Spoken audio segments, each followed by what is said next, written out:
ഈശ്വരീയ ചൈതന്യം തങ്ങളിലേക്കും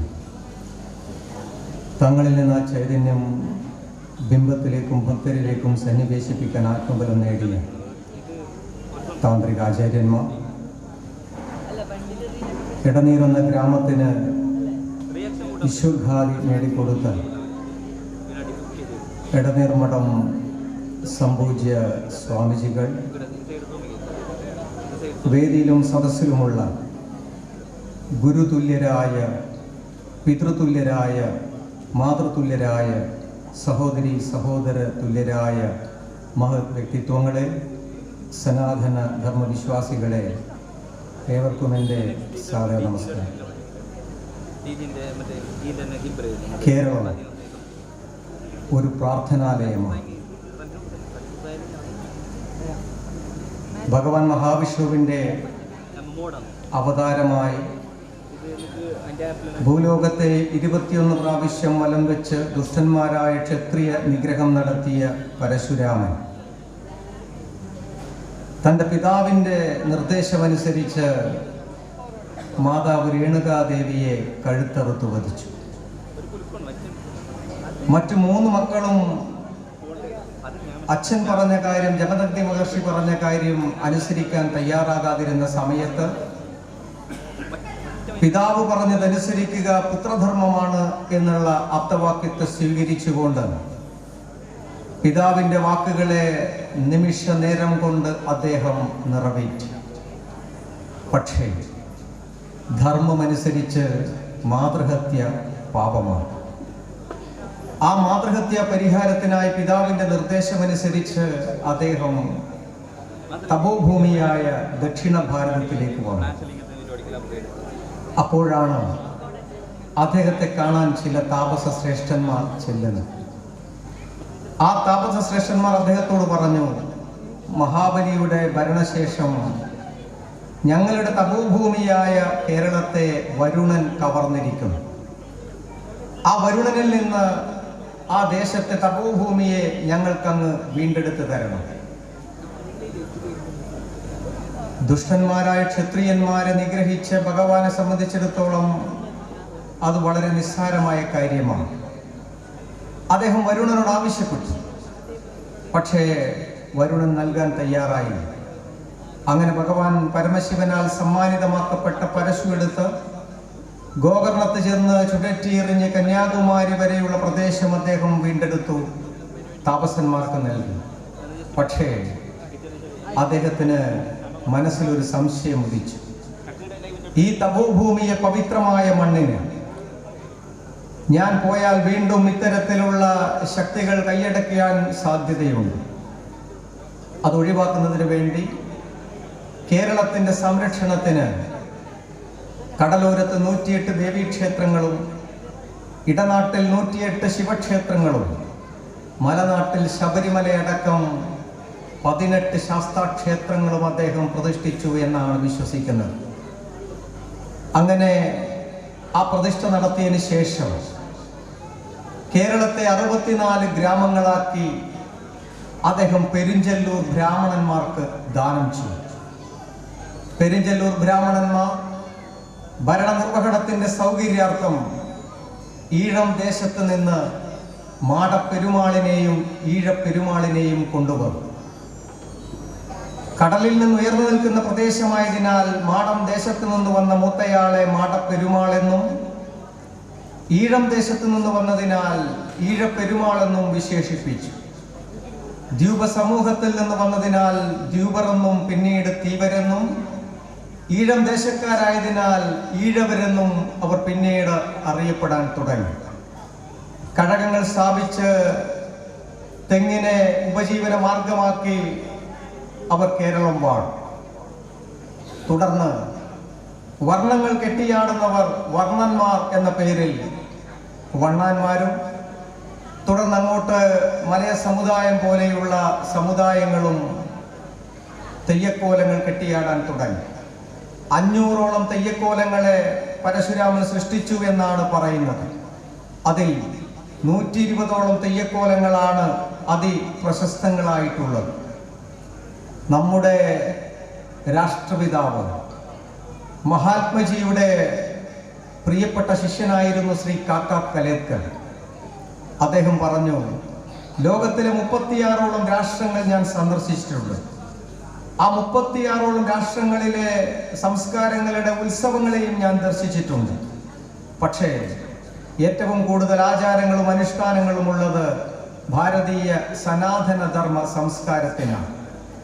ആ സംസ്കാരത്തിന്റെ ഏത് ആചാരമെടുത്താലും അനുഷ്ഠാനമെടുത്താലും അതിൻ്റെ എല്ലാം പിറകിൽ ഈശ്വരീയവും പൗരാണികവുമായ ഒരു സങ്കല്പം അടങ്ങിയിരിക്കും. അങ്ങനെ വിഷുവായാലും ഓണമായാലും തിരുവാതിരയായാലും ശിവരാത്രി ആയാലും ശ്രീകൃഷ്ണ ജയന്തി ആയാലും നവരാത്രി ആയാലും ഏതാഘോഷമെടുത്താലും അതിൻ്റെ എല്ലാം പിറകിൽ അങ്ങനെ ഒരു ഈശ്വരീയമായ സങ്കല്പം, ആ ചൈതന്യം അടങ്ങിയിരിക്കുന്നു എങ്കിൽ ഈ സന്നിധിയിൽ നമുക്ക് കാണാൻ കഴിയുന്നത് ഏതുപോലെ പരശുരാമൻ ഈ കേരളത്തെ പ്രാർത്ഥനാലയമാക്കി വിവിധ സമുദായങ്ങളെ ഏൽപ്പിച്ചുവോ അതേ ഒരു ഐക്യത്തെ നമുക്ക് ഈ തിരുമുറ്റത്ത് കാണാൻ കഴിയുന്നത്, ഈ തിരുസന്നിധിയിൽ കാണാൻ കഴിയുന്നത് ഒരു ഭാഗ്യാനുഭവമാണ്. കാരണം ദ്വാപരയുഗത്തിന്റെ അവസാനത്തിൽ കലിയുഗാരംഭത്തിന് തൊട്ടു മുമ്പ് നാരദ മഹർഷി അദ്ദേഹത്തിന്റെ പിതാവായ ബ്രഹ്മദേവനെ കാണാൻ ചെല്ലുകയാണ്. അങ്ങനെ ബ്രഹ്മദേവനെ കാണാൻ ചെന്ന് അദ്ദേഹത്തോട് ബ്രഹ്മദേവൻ ചോദിച്ചു, എന്താണ് മകനെ ആഗമനോദ്ദേശം? അദ്ദേഹം പറഞ്ഞു, പിതാവെ, വരാൻ പോകുന്നത് കലിയുഗമാണ്. കലിയുഗം നാശത്തിന്റെ യുഗമാണ്. ആ നാശത്തിന്റെ യുഗത്തിൽ നിന്ന്, കലിയുടെ നാശത്തിൽ നിന്ന് രക്ഷ നേടാൻ എന്താണ് ഒരു ഉപായം? ബ്രഹ്മദേവൻ പറഞ്ഞു, 16 32 അക്ഷരമുള്ള നാമം ഞാൻ നിനക്ക് പറഞ്ഞു തരാം, അത് ശിഷ്യരിലേക്ക് എത്തിക്കുക. അങ്ങനെയാണ് ഹരേ രാമ രാമ രാമ ഹരേ ഹരേ എന്ന 16 അക്ഷരവും ഹരേ ഹരേ ഹരേ കൃഷ്ണ കൃഷ്ണ കൃഷ്ണ ഹരേ ഹരേ എന്ന 16, അങ്ങനെ 16 32 അക്ഷരമുള്ള നാമം ജപിച്ചാൽ കലിയുഗത്തിൽ കലിയുടെ നാശത്തിൽ നിന്ന് രക്ഷപ്പെടാമെന്ന് അദ്ദേഹം നാരദ മഹർഷിയെ ഉപദേശിച്ചു. അതോടൊപ്പം തന്നെ അദ്ദേഹം പറഞ്ഞു, സംഘേ ശക്തി കലയുഗേ, സംഘടിതമായ ശക്തി കൊണ്ടല്ലാതെ കലിയുഗത്തിനകത്ത് നിലനിൽപ്പില്ല. ത്രേതായുഗത്തിനകത്ത് ആസുരികമായ ശക്തികളെ ഉന്മൂലനം ചെയ്യുന്നതിന് ഭഗവാൻ ശ്രീരാമചന്ദ്രൻ പൂജാതനായി അദ്ദേഹം ധർമ്മത്തെ നിലനിർത്തി. ധർമ്മത്തെക്കുറിച്ച് പറയുന്നത് ധർമ്മയേവം പരം ദൈവം ധർമ്മയേവം മഹാധനം ധർമ്മ സർവത്ര വിജയി ഭവതു ശ്രേയശ്രേ നൃണാം എന്നാണ്. ധർമ്മമാണ് പരമമായ ദൈവമായിട്ടുള്ളത്. ധർമ്മമാണ് നമുക്ക് മഹാധനമായിട്ടുള്ളത്. അതിന്റെ ശ്രേയസ്സിന് വേണ്ടിയാണ്, ധർമ്മമാണ് എപ്പോഴും വിജയിക്കുന്നത്. അതിന്റെ ശ്രേയസ്സിന് വേണ്ടിയാണ് നാം നിലകൊള്ളേണ്ടത്. അപ്പോൾ ആ ധർമ്മത്തെ ഭഗവാൻ ശ്രീരാമചന്ദ്രൻ ആയുധമെടുത്ത് ത്രേതായുഗത്തിൽ നിറവേറ്റിയെങ്കിൽ ദ്വാപരയുഗം വരുന്ന സമയത്ത് തർക്കങ്ങൾ അർദ്ധ സഹോദരന്മാർ തമ്മിലാണ്. പാണ്ഡവരും കൗരവരും തമ്മിൽ അധികാരത്തിന് വേണ്ടിയുള്ള തർക്കം. ഭഗവാൻ ശ്രീകൃഷ്ണൻ ഇടപെട്ടു, കാര്യമൊന്നും നടന്നില്ല. അങ്ങനെ 18 ദിവസത്തെ കുരുക്ഷേത്ര യുദ്ധം തുടങ്ങി. ആ 18 ദിവസത്തെ കുരുക്ഷേത്ര യുദ്ധം കഴിഞ്ഞതിന് ശേഷം പാണ്ഡവർ വിജയിച്ചു, ധർമ്മം വിജയിച്ചു, അധർമ്മം പരാജയപ്പെട്ടു, കൗരവർ പരാജയപ്പെട്ടു.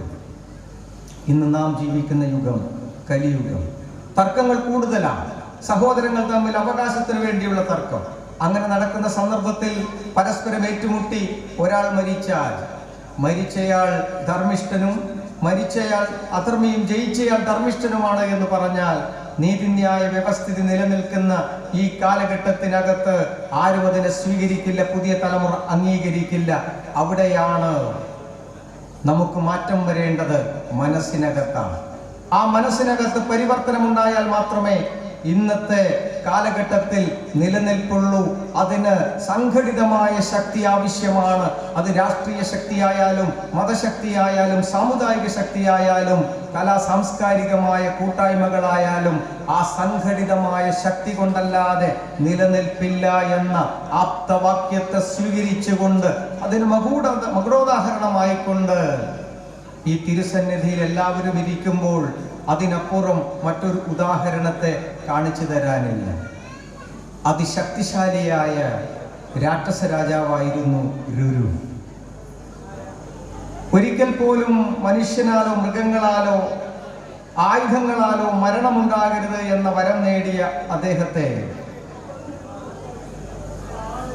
ദേവി ആദിപരാശക്തി ചാമുണ്ടിയായി പിറന്ന് തൻ്റെ വജ്ര പോലുള്ള കാൽനഖം കൊണ്ട് കഴുത്തറുത്ത് വധിച്ചു. ശക്തിശാലിയായ ആ രാക്ഷസനെ, എത്രയോ വരബലമുള്ള ആ രാക്ഷസനെ കേവലം ഒരു സ്ത്രീ വധിച്ചു എന്നുള്ളത് രാക്ഷസന്മാരെ സംബന്ധിച്ചിടത്തോളം വളരെയധികം ആശ്ചര്യമുണ്ടാക്കി. അങ്ങനെ ആ രുരുവിൻ്റെ സഹോദരി എന്തുകൊണ്ട് എനിക്കും ആ ശക്തി നേടാൻ സാധിക്കില്ല എന്ന ചിന്തയിൽ ബ്രഹ്മദേവനെ തപസ് ചെയ്തു. അങ്ങനെ ബ്രഹ്മദേവനെ തപസ് ചെയ്ത് ബ്രഹ്മദേവൻ പ്രത്യക്ഷപ്പെട്ടു.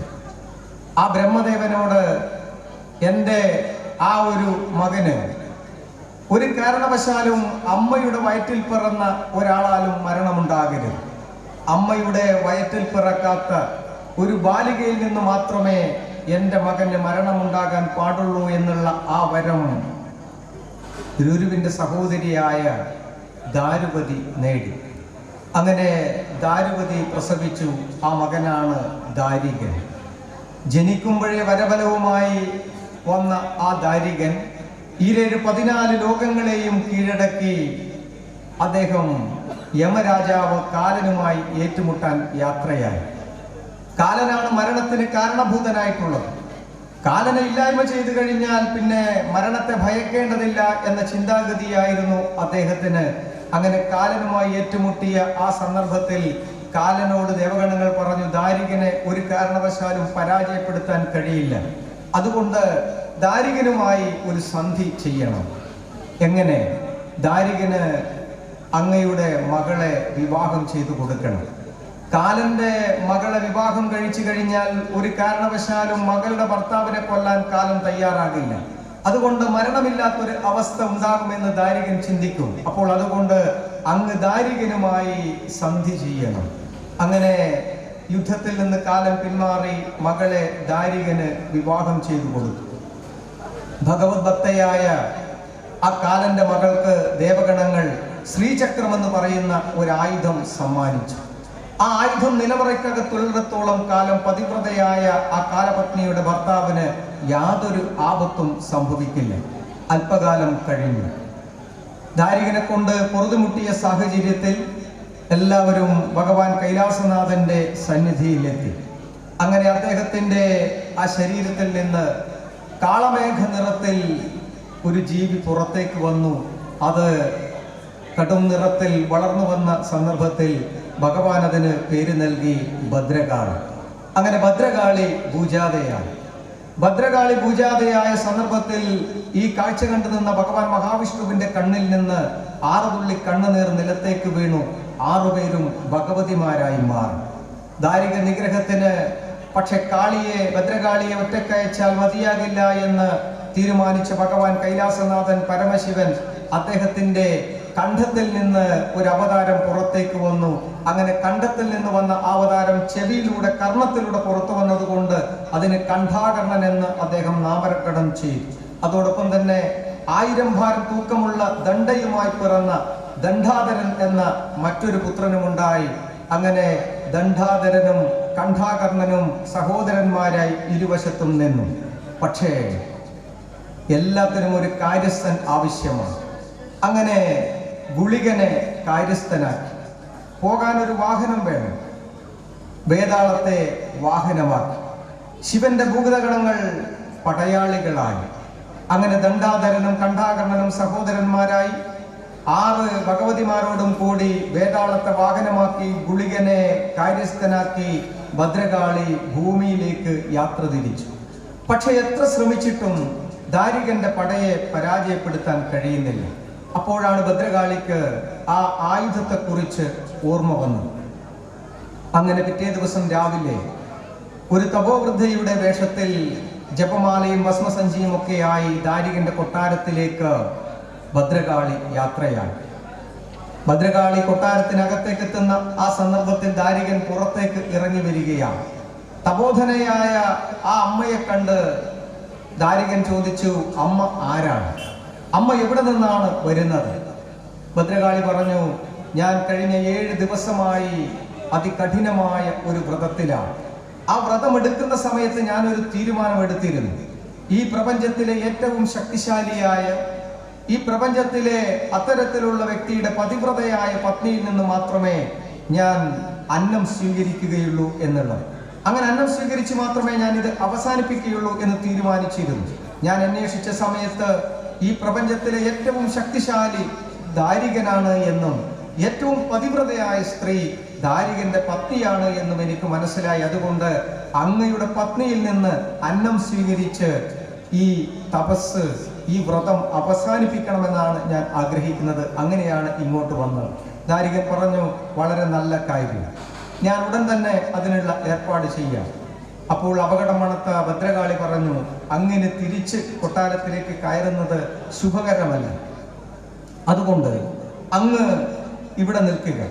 ഞാൻ അകത്ത് ചെന്ന് അങ്ങയുടെ ഭാര്യയോട് അതെടുത്തു തരാൻ ആവശ്യപ്പെടും.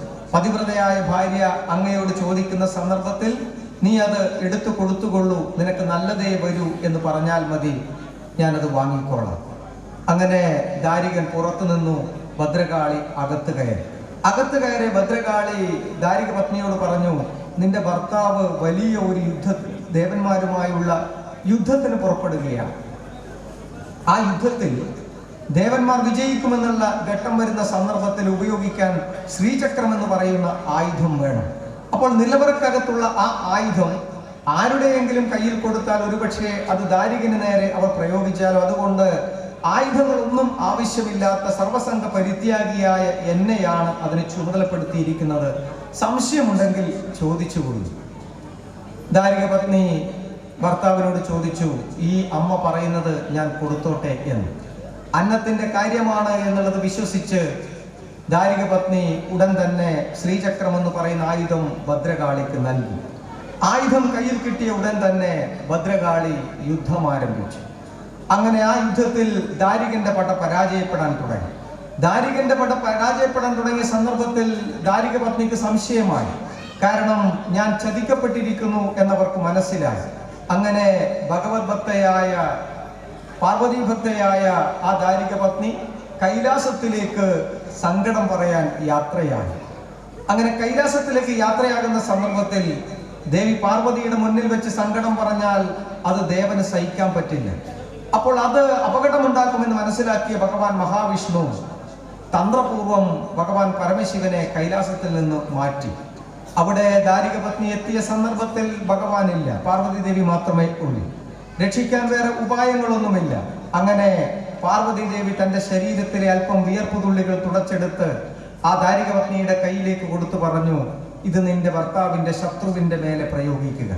എത്ര കരുത്തുറ്റ ശത്രുവാണ് എങ്കിലും, ഏതായുധം കയ്യിലുണ്ട് എങ്കിലും ഈ വിയർപ്പ് തുള്ളികൾ വീണു കഴിഞ്ഞാൽ നാശമുണ്ടാകും. സന്തോഷപൂർവം ദാരിക പത്നി ഭൂമിയിലേക്ക് എത്തി. പക്ഷെ ഭൂമിയിലേക്ക് എത്തുമ്പോഴേക്കും ദാരികവധം കഴിഞ്ഞിരുന്നു. കോപാകുലയായ ദുഃഖിതയായ ദാരിക പത്നി ഈ വിയർപ്പ് തുള്ളികൾ ഭദ്രകാളിയുടെ ശരീരത്തിലേക്ക് തെറിപ്പിച്ച് തന്റെ ഭർത്താവിന്റെ ചിതയിലേക്ക് ആത്മാഹൂതി ചെയ്യുന്ന ആ ഒരു സന്ദർഭത്തിൽ ഒരു ശാപം നൽകി.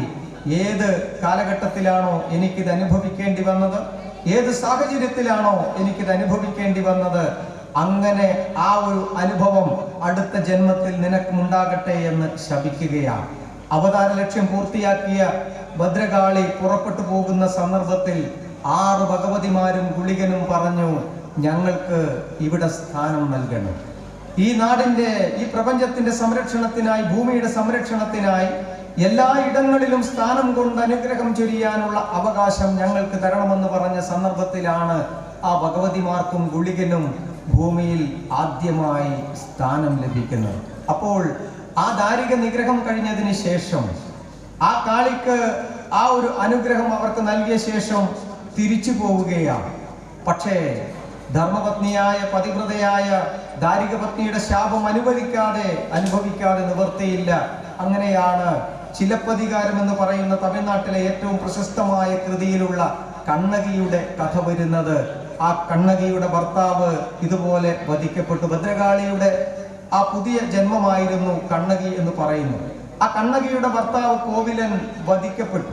അങ്ങനെ വധിക്കപ്പെട്ട സമയത്ത് തമിഴ്നാട്ടിലെ മധുര പട്ടണം മുഴുവൻ ദേവി കത്തിക്കുകയാണ്, കണ്ണകി കത്തിക്കുകയാണ്. അങ്ങനെ കത്തിക്കുന്ന സന്ദർഭത്തിൽ ഇനിയും അനുവദിച്ചു കഴിഞ്ഞാൽ ബുദ്ധിമുട്ടാണ് എന്ന് മനസ്സിലാക്കിയ മധുരയുടെ തായ് പരദേവതയായ മധുര മീനാക്ഷി ദേവി കണ്ണകിക്ക് മുമ്പിൽ പ്രത്യക്ഷപ്പെട്ടു. കണ്ണകിയോട് ദേവി പറഞ്ഞു, നീ കഴിഞ്ഞ ജന്മത്തിൽ ഭദ്രകാളിയായിരുന്നു. ആ ഭദ്രകാളിയായി നിനക്കുണ്ടായ ശാപം നിമിത്തമാണ് നിനക്ക് കണ്ണകിയായി ജനിക്കേണ്ടി വന്നത്. അതുകൊണ്ട് നിന്റെ ആ ദർപ്പം അവസാനിപ്പിക്കണം. ഇന്നു മുതൽ 14 ദിവസത്തിനകം നിന്റെ ശരീരത്തിലെ ഒരു ഭാഗം വീണ ആ കൊടുങ്ങല്ലൂരിൽ നീ സ്നാനം ചെയ്യണം. അങ്ങനെ സ്നാനം ചെയ്ത ശേഷം നീ എല്ലായിടങ്ങളിലും എവിടെയാണോ നിന്റെ മാതാപിതാക്കൾ ഉള്ളത് അവിടെയെല്ലാം നീ സ്നാനം ചെയ്യണം. അങ്ങനെ സ്നാനം ചെയ്യുന്നു എങ്കിൽ ആ ഭഗവതിക്കും ആ കാളിക്കും അത്തരത്തിലുള്ള സ്ഥാനം ലഭിച്ചത് ഇവിടെ ഭഗവാൻ പരമശിവന്റെ തിരുസന്നിധിയിലാണ് എന്നുള്ളത് പ്രത്യേകം എടുത്തു പറയേണ്ടുന്ന കാര്യമാണ്. ഭദ്രകാളിയുടെ കഥയ്ക്ക് ശേഷം നാം ആരാധിക്കുന്ന വിഷ്ണുമൂർത്തിയുടെ സങ്കല്പം, നരസിംഹമൂർത്തിയുടെ അവതാരമാണ് വിഷ്ണുമൂർത്തി. ആ വിഷ്ണുമൂർത്തിയുടെ പൗരാണികവും ചരിത്രപരവുമായ സങ്കല്പത്തെക്കുറിച്ച് ഇത്തരം സന്ദർഭങ്ങളിലാണ് നാം മനസ്സിലാക്കേണ്ടത്. ഭഗവാൻ മഹാവിഷ്ണുവിന്റെ കാവൽക്കാരായിരുന്ന ജയവിജയന്മാർ ബ്രഹ്മദേവന്റെ മക്കളായ സനകാദികളെ, സനകനെയും സനാതനെയും ഒക്കെ സനൽകുമാരനെയും ഒക്കെ തടുത്തു നിർത്തിയതിന്റെ ഫലമായി അവർക്ക് ലഭിച്ച ശാപം 3 ജന്മം അസുരന്മാരായി ഭൂമിയിൽ ജീവിക്കണം എന്നാണ്. അവർ ഭഗവാൻ മഹാവിഷ്ണുവിനോട് പറഞ്ഞു, ഞങ്ങൾ ശാപം അനുഭവിക്കാൻ തയ്യാറാണ്, പക്ഷെ ഓരോ ജന്മത്തിലും അങ്ങ് ഞങ്ങൾക്ക് ശാപമോക്ഷം തരണം. അപ്പോൾ ഭഗവാൻ പറഞ്ഞു, നിങ്ങൾ ഏറ്റവും വലിയ വിഷ്ണു വിരോധികളായി ജീവിക്കുക. അങ്ങനെ ജീവിക്കുന്ന സന്ദർഭത്തിൽ ഞാൻ നിങ്ങൾക്ക് എത്രയും പെട്ടെന്ന് മോക്ഷം തരും. അങ്ങനെയുള്ള ആദ്യത്തെ ജന്മമാണ് ഹിരണ്യാക്ഷനും ഹിരണ്യകശിപുവും. അപ്പോൾ ഹിരണ്യാക്ഷനെ പന്നിയുടെ രൂപം കൊണ്ട് ഭഗവാൻ നിഗ്രഹിച്ചു. ഹിരണ്യകശിപു എത്രയോ വാശിയിൽ ആ സഹോദരൻ നഷ്ടപ്പെട്ട വേദനയിൽ രോഷത്തിൽ വിഷ്ണു വിരോധവുമായി ഇങ്ങനെ ജീവിക്കുകയാണ്. അപ്പോൾ അദ്ദേഹം തപസ് ചെയ്ത് ബ്രഹ്മദേവനെ പ്രത്യക്ഷപ്പെടുത്തി. എങ്ങനെയെങ്കിലും ഭഗവാൻ നാരായണനെ പരാജയപ്പെടുത്തുക എന്ന ലക്ഷ്യത്തിലാണ് അദ്ദേഹം തപസ് ചെയ്തത്. അങ്ങനെ മരണമില്ലാത്ത വരം ചോദിച്ചു. ബ്രഹ്മദേവൻ നൽകാൻ തയ്യാറായില്ല. അങ്ങനെയെങ്കിൽ അദ്ദേഹം കുറച്ചു വരങ്ങൾ ചോദിക്കുകയാണ്. എനിക്ക് മനുഷ്യനിൽ നിന്നും മൃഗങ്ങളിൽ നിന്നും അത്തരത്തിലുള്ള ഒരാളിൽ നിന്നും മരണമുണ്ടാകരുത്. ആ വരത്തിന് ശേഷം രണ്ടാമതൊരു വരം, ഒരു കാരണവശാലും എനിക്ക് രാത്രിയിലും പകലും മരണമുണ്ടാകരുത്. രാത്രിയിലോ പകലിലോ അല്ലാതെ ഒരാൾ ഒരിക്കലും മരണപ്പെടുകയില്ല. അതുകൊണ്ട് ആ ഒരു വരം വാങ്ങിയാൽ മരിക്കേണ്ടി വരില്ല എന്ന് അദ്ദേഹം ചിന്തിച്ചു. പക്ഷേ എങ്കിലും അദ്ദേഹത്തിന് സംശയമായി. അദ്ദേഹം പറഞ്ഞു, കൊട്ടാരത്തിന് അകത്തു വെച്ചും എനിക്ക് മരണമുണ്ടാകരുത്, പുറത്തു വെച്ചും എനിക്ക് മരണമുണ്ടാകരുത്. ഒരിക്കലും അങ്ങനെ സംഭവിക്കില്ല. ആയുധങ്ങളാലും എനിക്ക് മരണമുണ്ടാകരുത്. അപ്പോൾ ആയുധങ്ങളില്ലാതെ ഒരിക്കൽ പോലും മരിക്കാൻ സാധ്യമല്ല. അങ്ങനെ രാവും പകലുമല്ലാത്ത സമയത്ത്, അകത്തും പുറത്തുമല്ലാത്ത സമയത്ത്, മനുഷ്യനോ മൃഗമോ അല്ലാത്ത രക്ഷകിന്നര ഗന്ധർവന്മാരോ അല്ലാത്ത അവരാൽ മരണമുണ്ടാകണം, അത്രമാത്രമേ എനിക്ക് മരണമുണ്ടാകാൻ പാടുള്ളൂ എന്നുള്ള ആ വരങ്ങളെയാണ് അദ്ദേഹം സ്വീകരിച്ചത്. അങ്ങനെ അദ്ദേഹം തൻ്റെ രാജ്യത്തേക്ക് മടങ്ങിയെത്തി പറഞ്ഞു, ഇനി മുതൽ നാരായണ നമ എന്ന് പറയുന്ന ആ ഒരു മന്ത്രം ഇവിടെ മുഴങ്ങരുത്. പകരം ഹിരണ്യായ നമ എന്നുള്ള മന്ത്രമാണ് നിങ്ങൾ ജപിക്കേണ്ടത്. ആ ഹിരണ്യായ നമ എന്ന മന്ത്രം മാത്രമേ ഇവിടെ കേൾക്കാൻ പാടുള്ളൂ. അങ്ങനെ ഗുരുകുലത്തിൽ അദ്ദേഹം ഗുരുവിനോട് പറഞ്ഞു, ഗുരുകുലത്തിൽ എന്നെ പഠിപ്പിക്കുമ്പോൾ തുടങ്ങുമ്പോഴും അവസാനിപ്പിക്കുമ്പോഴും നാരായണ നമ എന്ന മന്ത്രമല്ല, നേരെ മറിച്ച് ഹിരണ്യായ നമ എന്ന മന്ത്രമാണ് ഉച്ചരിക്കേണ്ടത്. ജനിച്ചു വളരുന്ന ഓരോ കുട്ടിയും പഠിക്കേണ്ടത് ഹിരണ്യായ നമ എന്ന മന്ത്രമാണ്. അങ്ങനെ ഗുരുനാഥൻ കുട്ടികളെ പഠിപ്പിക്കാൻ തുടങ്ങി.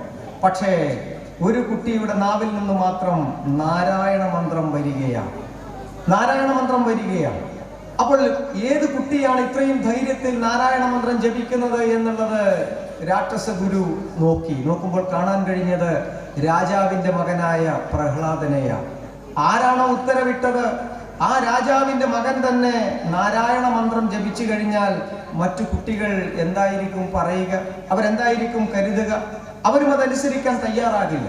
അങ്ങനെ ഗുരു മകനെ ഉപദേശിച്ചു, ഗുരുവിന്റെ മക്കൾ മകനെ ഉപദേശിച്ചു. പക്ഷെ ആരുപദേശിച്ചിട്ടും അദ്ദേഹം അതൊന്നും കേൾക്കാൻ തയ്യാറായില്ല. എന്ന് മാത്രമല്ല, ഗുരുകുലത്തിൽ ഒഴിവ് വരുന്ന സമയങ്ങളിൽ മുഴുവൻ പ്രഹ്ലാദന്റെ കുട്ടികൾ പ്രഹ്ലാദന്റെ ചുറ്റും നിൽക്കാൻ തുടങ്ങി. എല്ലാവർക്കും പ്രഹ്ലാദന്റെ വാക്കുകളെ കേൾക്കണം. എങ്ങനെയാണ് നാരായണ നമ എന്ന മന്ത്രം ലഭിച്ചത് എന്നുള്ളത് അറിയണം. അങ്ങനെ പ്രഹ്ലാദന്റെ ചുറ്റും കുട്ടികൾ കൂടുന്നത് കണ്ട സന്ദർഭത്തിൽ ഹിരണ്യകശിപുവിനെ ചെന്ന് കണ്ട് ഗുരുനാഥൻ കാര്യം പറഞ്ഞു. അദ്ദേഹം മകനെ അടുത്തേക്ക് വിളിച്ച് മടിയിലിരുത്തി ഉപദേശിച്ചു. പക്ഷേ മകൻ അതൊന്നും തന്നെ കേൾക്കാൻ തയ്യാറായില്ല. അദ്ദേഹം ഗുരുവിനോട് ചോദിച്ചു, എവിടെ നിന്നാണ് മകൻ ഈ മന്ത്രം ലഭിച്ചത്? ചെറുപ്പത്തിലെ ജനിച്ചപ്പോഴേ ഹിരണ്യായ നമ എന്ന മന്ത്രം കേട്ടാണ് എൻ്റെ മകൻ വളർന്നത്. പിന്നെ എവിടെ നിന്നാണ്, ആരാണ് ഇവനെ ഈ മന്ത്രം പഠിപ്പിച്ചത്? ഗുരുവിനോട് അന്വേഷിക്കാൻ പറഞ്ഞു. അദ്ദേഹം അന്വേഷണം ആരംഭിച്ചു. അപ്പോഴാണ് ഒരു പഴയകാല സംഭവം ഓർമ്മ വന്നത്. ഹിരണ്യകശിപു തപസ്സിന് പോയ സന്ദർഭത്തിൽ ഹിരണ്യകശിപുവിന്റെ കൊട്ടാരത്തെ ദേവേന്ദ്രനും കൂട്ടരും ആക്രമിച്ചു. അങ്ങനെ ദേവേന്ദ്രനും കൂട്ടരും ഹിരണ്യകശിപുവിന്റെ കൊട്ടാരം ആക്രമിച്ച് ഗർഭാവസ്ഥയിലുള്ള ഹിരണ്യകശിപുവിന്റെ ഭാര്യ കയാതുവിനെ തട്ടിക്കൊണ്ടുപോയി. അങ്ങനെ ദേവലോകത്തേക്കുള്ള യാത്ര നടക്കുന്ന സമയത്താണ് നാരദ മഹർഷി ഒരു പുസ്തകം എഴുതി അത് ആരെ കൊണ്ടെങ്കിലും പഠിപ്പിച്ച് ഈ ലോകത്തിന് പ്രദാനം ചെയ്യാൻ വേണ്ടി ഇങ്ങനെ അന്വേഷിച്ച് നടക്കുന്നത്. അദ്ദേഹം ഭക്തിസൂത്രം എന്ന് പറയുന്ന ഒരു പുസ്തകം രചിച്ചിരുന്നു. അത് ആരെങ്കിലും ഉത്തമനായ ഒരു ഭക്തനെ കൊണ്ട്, നാരായണ ഭക്തനെ കൊണ്ട് തന്നെ അദ്ദേഹം അത് ആ ഭക്തന് തന്നെ പഠിപ്പിക്കണമെന്ന് ആഗ്രഹിച്ചു. അങ്ങനെ അന്വേഷിച്ച് നടക്കുന്ന സന്ദർഭത്തിലാണ് കയാതുവിനെയും കൊണ്ട് ദേവേന്ദ്രൻ ദേവലോകത്തേക്ക് പോകുന്നത് കണ്ടത്. ആ കയാതുവിന്റെ ഗർഭാവസ്ഥയിലുള്ള കുട്ടിയിൽ നാരദ മഹർഷിയുടെ കണ്ണുകൾ പതിഞ്ഞു. ഈ കുട്ടി ഉത്തമനായ നാരായണ ഭക്തനായി വളരുമെന്നും ഈ ഭക്തിസൂത്രം എന്ന് പറയുന്ന ഈ ഒരു പുസ്തകം പഠിപ്പിക്കാൻ ഇതിനപ്പുറം വലിയൊരു വിഷ്ണു ഭക്തൻ ഉണ്ടാകില്ല എന്ന് മനസ്സിലാക്കി അദ്ദേഹം ദേവേന്ദ്രനോട് പറഞ്ഞു, ഗർഭിണിയായ മറ്റൊരാളുടെ ഭാര്യയെ തട്ടിക്കൊണ്ടു പോകുന്നത് ധർമ്മത്തിന് നിരക്കുന്നതല്ല ദേവേന്ദ്രൻ.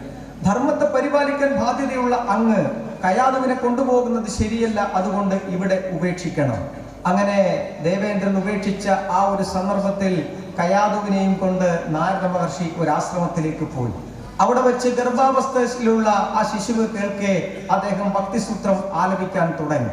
ഓരോന്ന് പറയുമ്പോഴും അദ്ദേഹം ആരംഭിക്കുമ്പോഴും നാരായണ നമ എന്ന് പറഞ്ഞ മന്ത്രം ഉച്ചരിച്ചാണ് പറയുന്നത്. അവസാനിപ്പിക്കുമ്പോഴും ആ മന്ത്രമാണ് വരുന്നത്, നാരായണ നമ എന്നുള്ളത്. അങ്ങനെ ഗർഭാവസ്ഥയിൽ വെച്ച് തന്നെ നാരായണ നമ എന്നുള്ള ആ മന്ത്രം കേട്ട് കുട്ടി ജനിച്ചു വീണപ്പോൾ മുതൽ നാരായണ നമ എന്ന മന്ത്രം ജപിക്കാൻ തുടങ്ങി. ഇത് മനസ്സിലാക്കിയ ഹിരണ്യകശിപു മകനെ വധിക്കുന്നതിന് വേണ്ടിയുള്ള എല്ലാ പദ്ധതികളും ആസൂത്രണം ചെയ്തു. പക്ഷെ സാധിച്ചില്ല. അങ്ങനെയാണ് മകനോട് ചോദിക്കുന്നത്, നീ ആ നാരായണനെ കണ്ടിട്ടുണ്ടോ? നീ എനിക്കൊന്ന് കാണിച്ചു തരണം. എത്രയോ കാലമായി എൻ്റെ സഹോദരനെ വധിച്ച ആ നാരായണനെ ഇല്ലായ്മ ചെയ്യാൻ ഞാൻ ആഗ്രഹിക്കുന്നു. എവിടെയാണ് നിന്റെ നാരായണൻ ഉള്ളത്? അപ്പോഴാണ് തൂണിലും തുരുമ്പിലും ആ ദൈവികമായ ചൈതന്യമുണ്ട് എന്ന് പ്രഹ്ലാദൻ പറയുന്നത്. അങ്ങനെയാണ് തൂണ് പിളർക്കുന്നത്. തൂണ് പിളർന്നു വന്നത് നരനും സിംഹവും ചേർന്ന നരസിംഹമൂർത്തിയാണ്. ആ നരസിംഹമൂർത്തിയെ കണ്ട് പരിഭ്രാന്തനായ ഹിരണ്യകശിപു അദ്ദേഹവുമായി യുദ്ധം ആരംഭിച്ച ആ ഒരു സന്ദർഭത്തിൽ യുദ്ധത്തിന്റെ കാഠിന്യം കണ്ട് സൂര്യൻ പടിഞ്ഞാറൻ ചക്രവാളത്തിൽ അഭയം പ്രാപിച്ചു.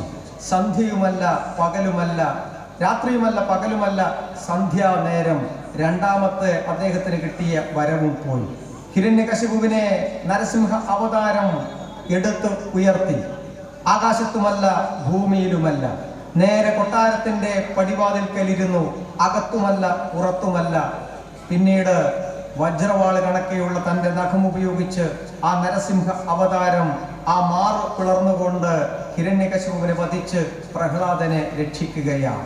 വിഷ്ണുമൂർത്തിയുടെ ആ തെയ്യം കെട്ടിയാടുന്ന സന്ദർഭത്തിൽ ആ തെയ്യക്കോലത്തിന്റെ കുളിച്ചേറ്റം എന്ന് പറയുന്ന ആ ഒരു ചടങ്ങിന്റെ പൗരാണികമായ സങ്കല്പം ആ നരസിംഹമൂർത്തി അവതാരം ആ ഹിരണ്യകശിപുവിനെ വധിക്കുന്നതാണ്. അപ്പോൾ എല്ലാത്തിനും പിറകിൽ ഈശ്വരീയവും പൗരാണികവുമായ ഒരു സങ്കല്പം അടങ്ങിയിരിക്കുന്നു എങ്കിൽ അവിടെ നമ്മൾ ചിന്തിക്കേണ്ടത് ഈ ഉബ്രങ്കള ദേശത്ത് എങ്ങനെ ഈ ചൈതന്യം വന്നെത്തി എന്നുള്ളതാണ്. പുള്ളിക്കരിങ്കാളിയമ്മ ധർമ്മദൈവമായി കാത്തുമൊരുണ്മ 8 നൂറ്റാണ്ടിൻ ചരിതം പാടും കുറുപ്പൂകുലം അതിമഹിതം, കുറുപ്പൂകുലം അതിമഹിതം. പുള്ളിക്കരിങ്കാളി അമ്മ ധർമ്മദൈവമായി കാക്കുമൊരുണ്മ 8 നൂറ്റാണ്ടിൽ ചരിതം പാടും കുറുപ്പുകുലം അതിമഹിതം. പാർവതീദേവിയുടെ ചൈതന്യമാണ് കാളിമാടി പുള്ളിക്കരിങ്കാളി അമ്മ. ആ പുള്ളിക്കരിങ്കാളി അമ്മയെ ആരാധനമൂർത്തിയായി സ്വീകരിച്ച ആ ഒരു സമുദായം തെക്കൻ കേരളത്തിൽ വെളുത്തേടൻ എന്ന പേരിലും ചന്ദ്രഗിരിക്ക് പുഴക്കപ്പുറത്ത് വണ്ണാത്തൻ എന്ന പേരിലും ഇവിടെ കുറുപ്പൻ വെളുത്തേടൻ എന്ന പേരിലും അറിയപ്പെടുന്ന സമൂഹമാണ്. ആ സമൂഹത്തെ സംബന്ധിച്ചിടത്തോളം ആ പേരിൽ തന്നെയുണ്ട്. തെയ്യക്കോലങ്ങൾ കെട്ടിയാടുന്ന ആ ഒരു സന്ദർഭത്തിൽ ഈ സമാജത്തിലെ പരിശുദ്ധമായ ആ പരിശുദ്ധിയെ പരിപൂർണമായും നിറവേറ്റുന്ന ആ ഒരു സമാജമായതുകൊണ്ട് വെളുത്തേടൻ എന്ന പേര് തീർച്ചയായും യോജിക്കുന്ന ഒരു പേരാണ്. അതോടൊപ്പം തന്നെ ഭഗവാൻ കൈലാസനാഥൻ 18ാമത്തെ കൽപ്പത്തിൽ ബ്രഹ്മദേവൻ ഉറങ്ങുന്ന ആ ഒരു സമയത്ത് ബ്രഹ്മദേവനെ തട്ടി ഉണർത്തുകയാണ്. ഓരോ കൽപ്പത്തിലും അദ്ദേഹം അവസാനം പ്രളയം വരുന്ന സമയത്ത് തപസ്സിനായി പോകും. തപസ് ചെയ്ത് അവസാനം ആ തപസ്സിലിരിക്കുമ്പോൾ ഉണരാൻ അദ്ദേഹത്തിന് വലിയ മടിയാണ്. അപ്പോൾ ഭഗവാൻ കൈലാസനാഥൻ പരമശിവനാണ് ആ ഉത്തരവാദിത്തം ഏറ്റെടുക്കുക. അങ്ങനെ ആ ഉത്തരവാദിത്തം ഏറ്റെടുത്ത ആ ഭഗവാൻ ആ കൽപ്പത്തിൽ 18ാമത്തെ കൽപ്പത്തിൽ ബ്രഹ്മദേവന് മുന്നിൽ പ്രത്യക്ഷപ്പെട്ടത് വെളുത്ത നിറത്തിലാണ്. അങ്ങനെ ആ ഒരു കൽപ്പത്തിനകത്ത് ബ്രഹ്മദേവൻ സൃഷ്ടിച്ച സൃഷ്ടി മുഴുവൻ വെളുത്തതായി എന്നുള്ളതാണ് വിശ്വാസം. അപ്പോൾ 18ാമത്തെ കൽപ്പത്തിൽ ബ്രഹ്മദേവൻ സൃഷ്ടിച്ച ആ സൃഷ്ടി വെളുത്തതാണ് എങ്കിൽ ഈ സമാജത്തിലെ മുഴുവൻ അഴുക്കുകളെയും ദൂരീകരിച്ചുകൊണ്ട്, മുമ്പ് വസ്ത്രത്തിൽ അഴുക്കായിരുന്നു എങ്കിൽ ഇന്ന് സമാജത്തെ ബാധിക്കുന്ന മനസ്സിനകത്തുള്ള അഴുക്ക്, ആ അഴുക്കിനെ മാറ്റാൻ ബാധ്യതപ്പെട്ട ആ ദൈവികമായ ശക്തിയെ കുടിയിരുത്താൻ ഭാഗ്യം സിദ്ധിച്ച ആ കുറുപ്പുകുലം മഹിതമെന്നല്ലാതെ മറ്റെന്തായിട്ടാണ് വിശേഷിപ്പിക്കാനുള്ളത്?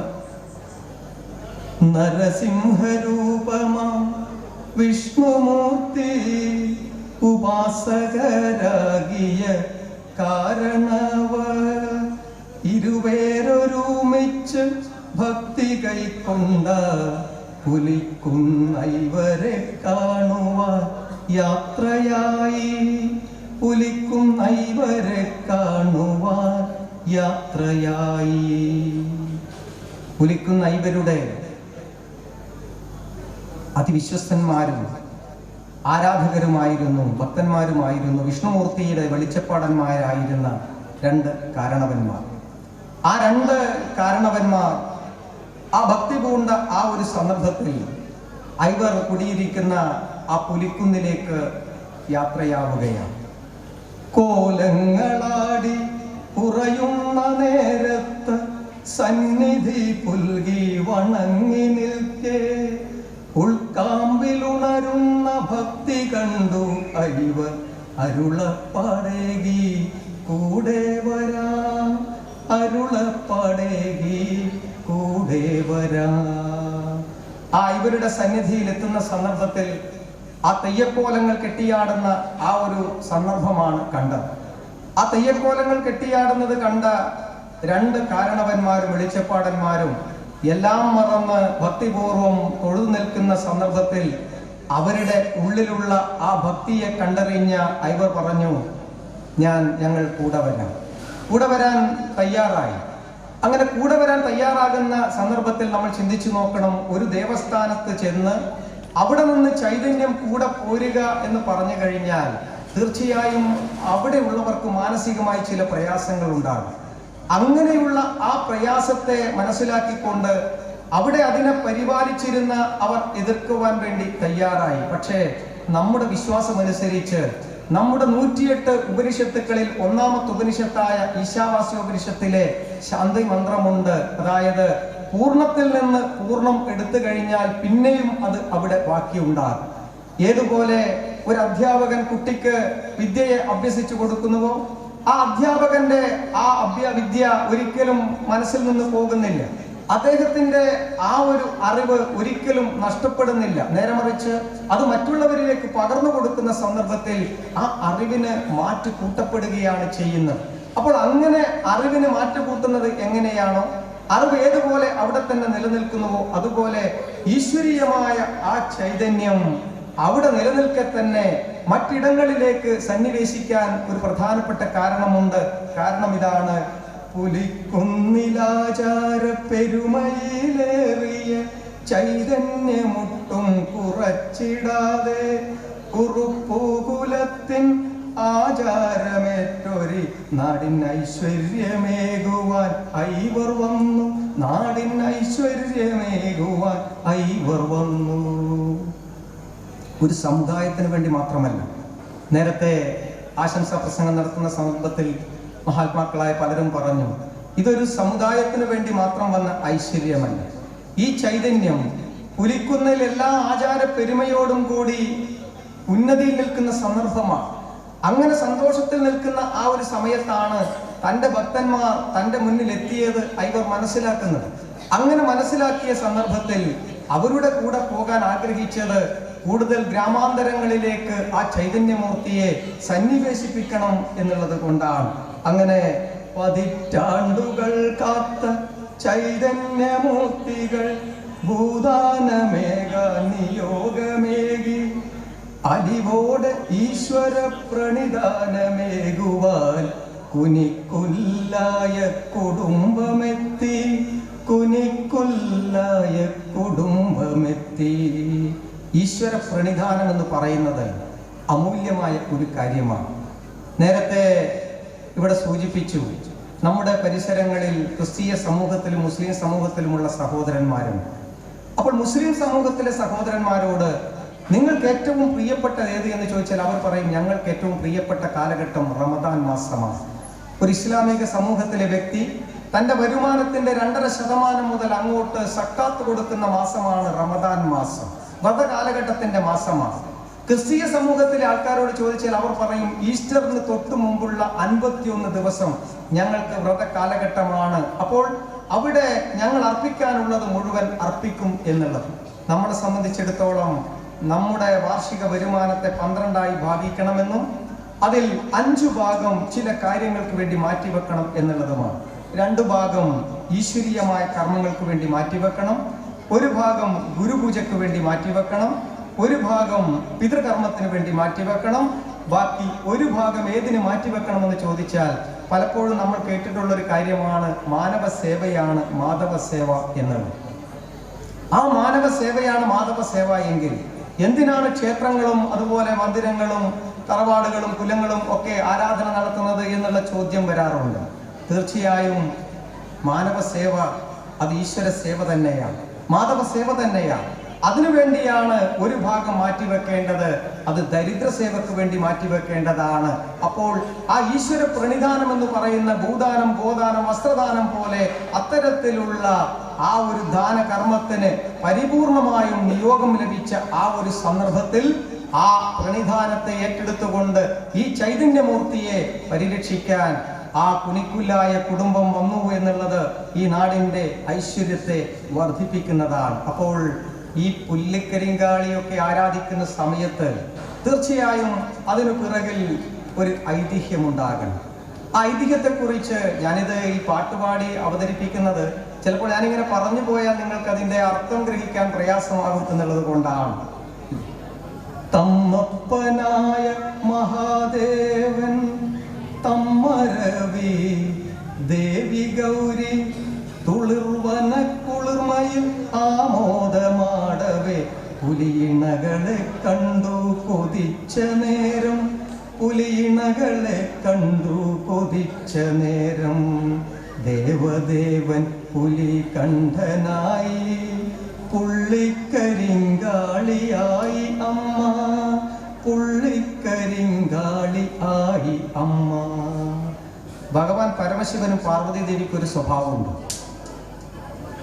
പലപ്പോഴും നമ്മൾ കാണാൻ ആഗ്രഹിക്കുന്ന ഒരു വേഷത്തിൽ അവർക്ക് പ്രത്യക്ഷപ്പെടാൻ പ്രത്യേകമായ ഒരു കഴിവുണ്ട്. ഈശ്വരീയമായ സങ്കല്പത്തെ നമ്മൾ ഏത് രീതിയിലാണോ കാണാൻ ആഗ്രഹിക്കുന്നത് അതേ രീതിയിൽ ഭഗവാൻ പ്രത്യക്ഷപ്പെടും. അപ്പോൾ പലപ്പോഴും വേട്ടക്കൊരു മകനായി സൃഷ്ടിച്ച ആ രൂപത്തിൽ വേടനായും ചണ്ടാലനായും ഒക്കെ ഭഗവാൻ പ്രത്യക്ഷപ്പെടും.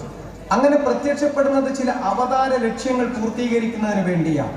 അപ്പോൾ കാളകണ്ഠാസുരൻ എന്ന് പറയുന്ന അസുരനെ നിഗ്രഹിക്കാൻ തമ്മപ്പനായും തമ്മറവിയായും ഭഗവാനും ഭഗവതിയും ദേവിയും ചൈതന്യമായി ഭൂമിയിൽ അവതരിച്ച സന്ദർഭത്തിലാണ് തുളുർവനത്തിന്റെ ആ സൗന്ദര്യമൊക്കെ ആസ്വദിച്ച് ആമോദത്തിൽ നിൽക്കുന്ന ആ ഒരു സമയത്താണ് രണ്ട് പുലികൾ ഇണചേരുന്നത് കണ്ടത്.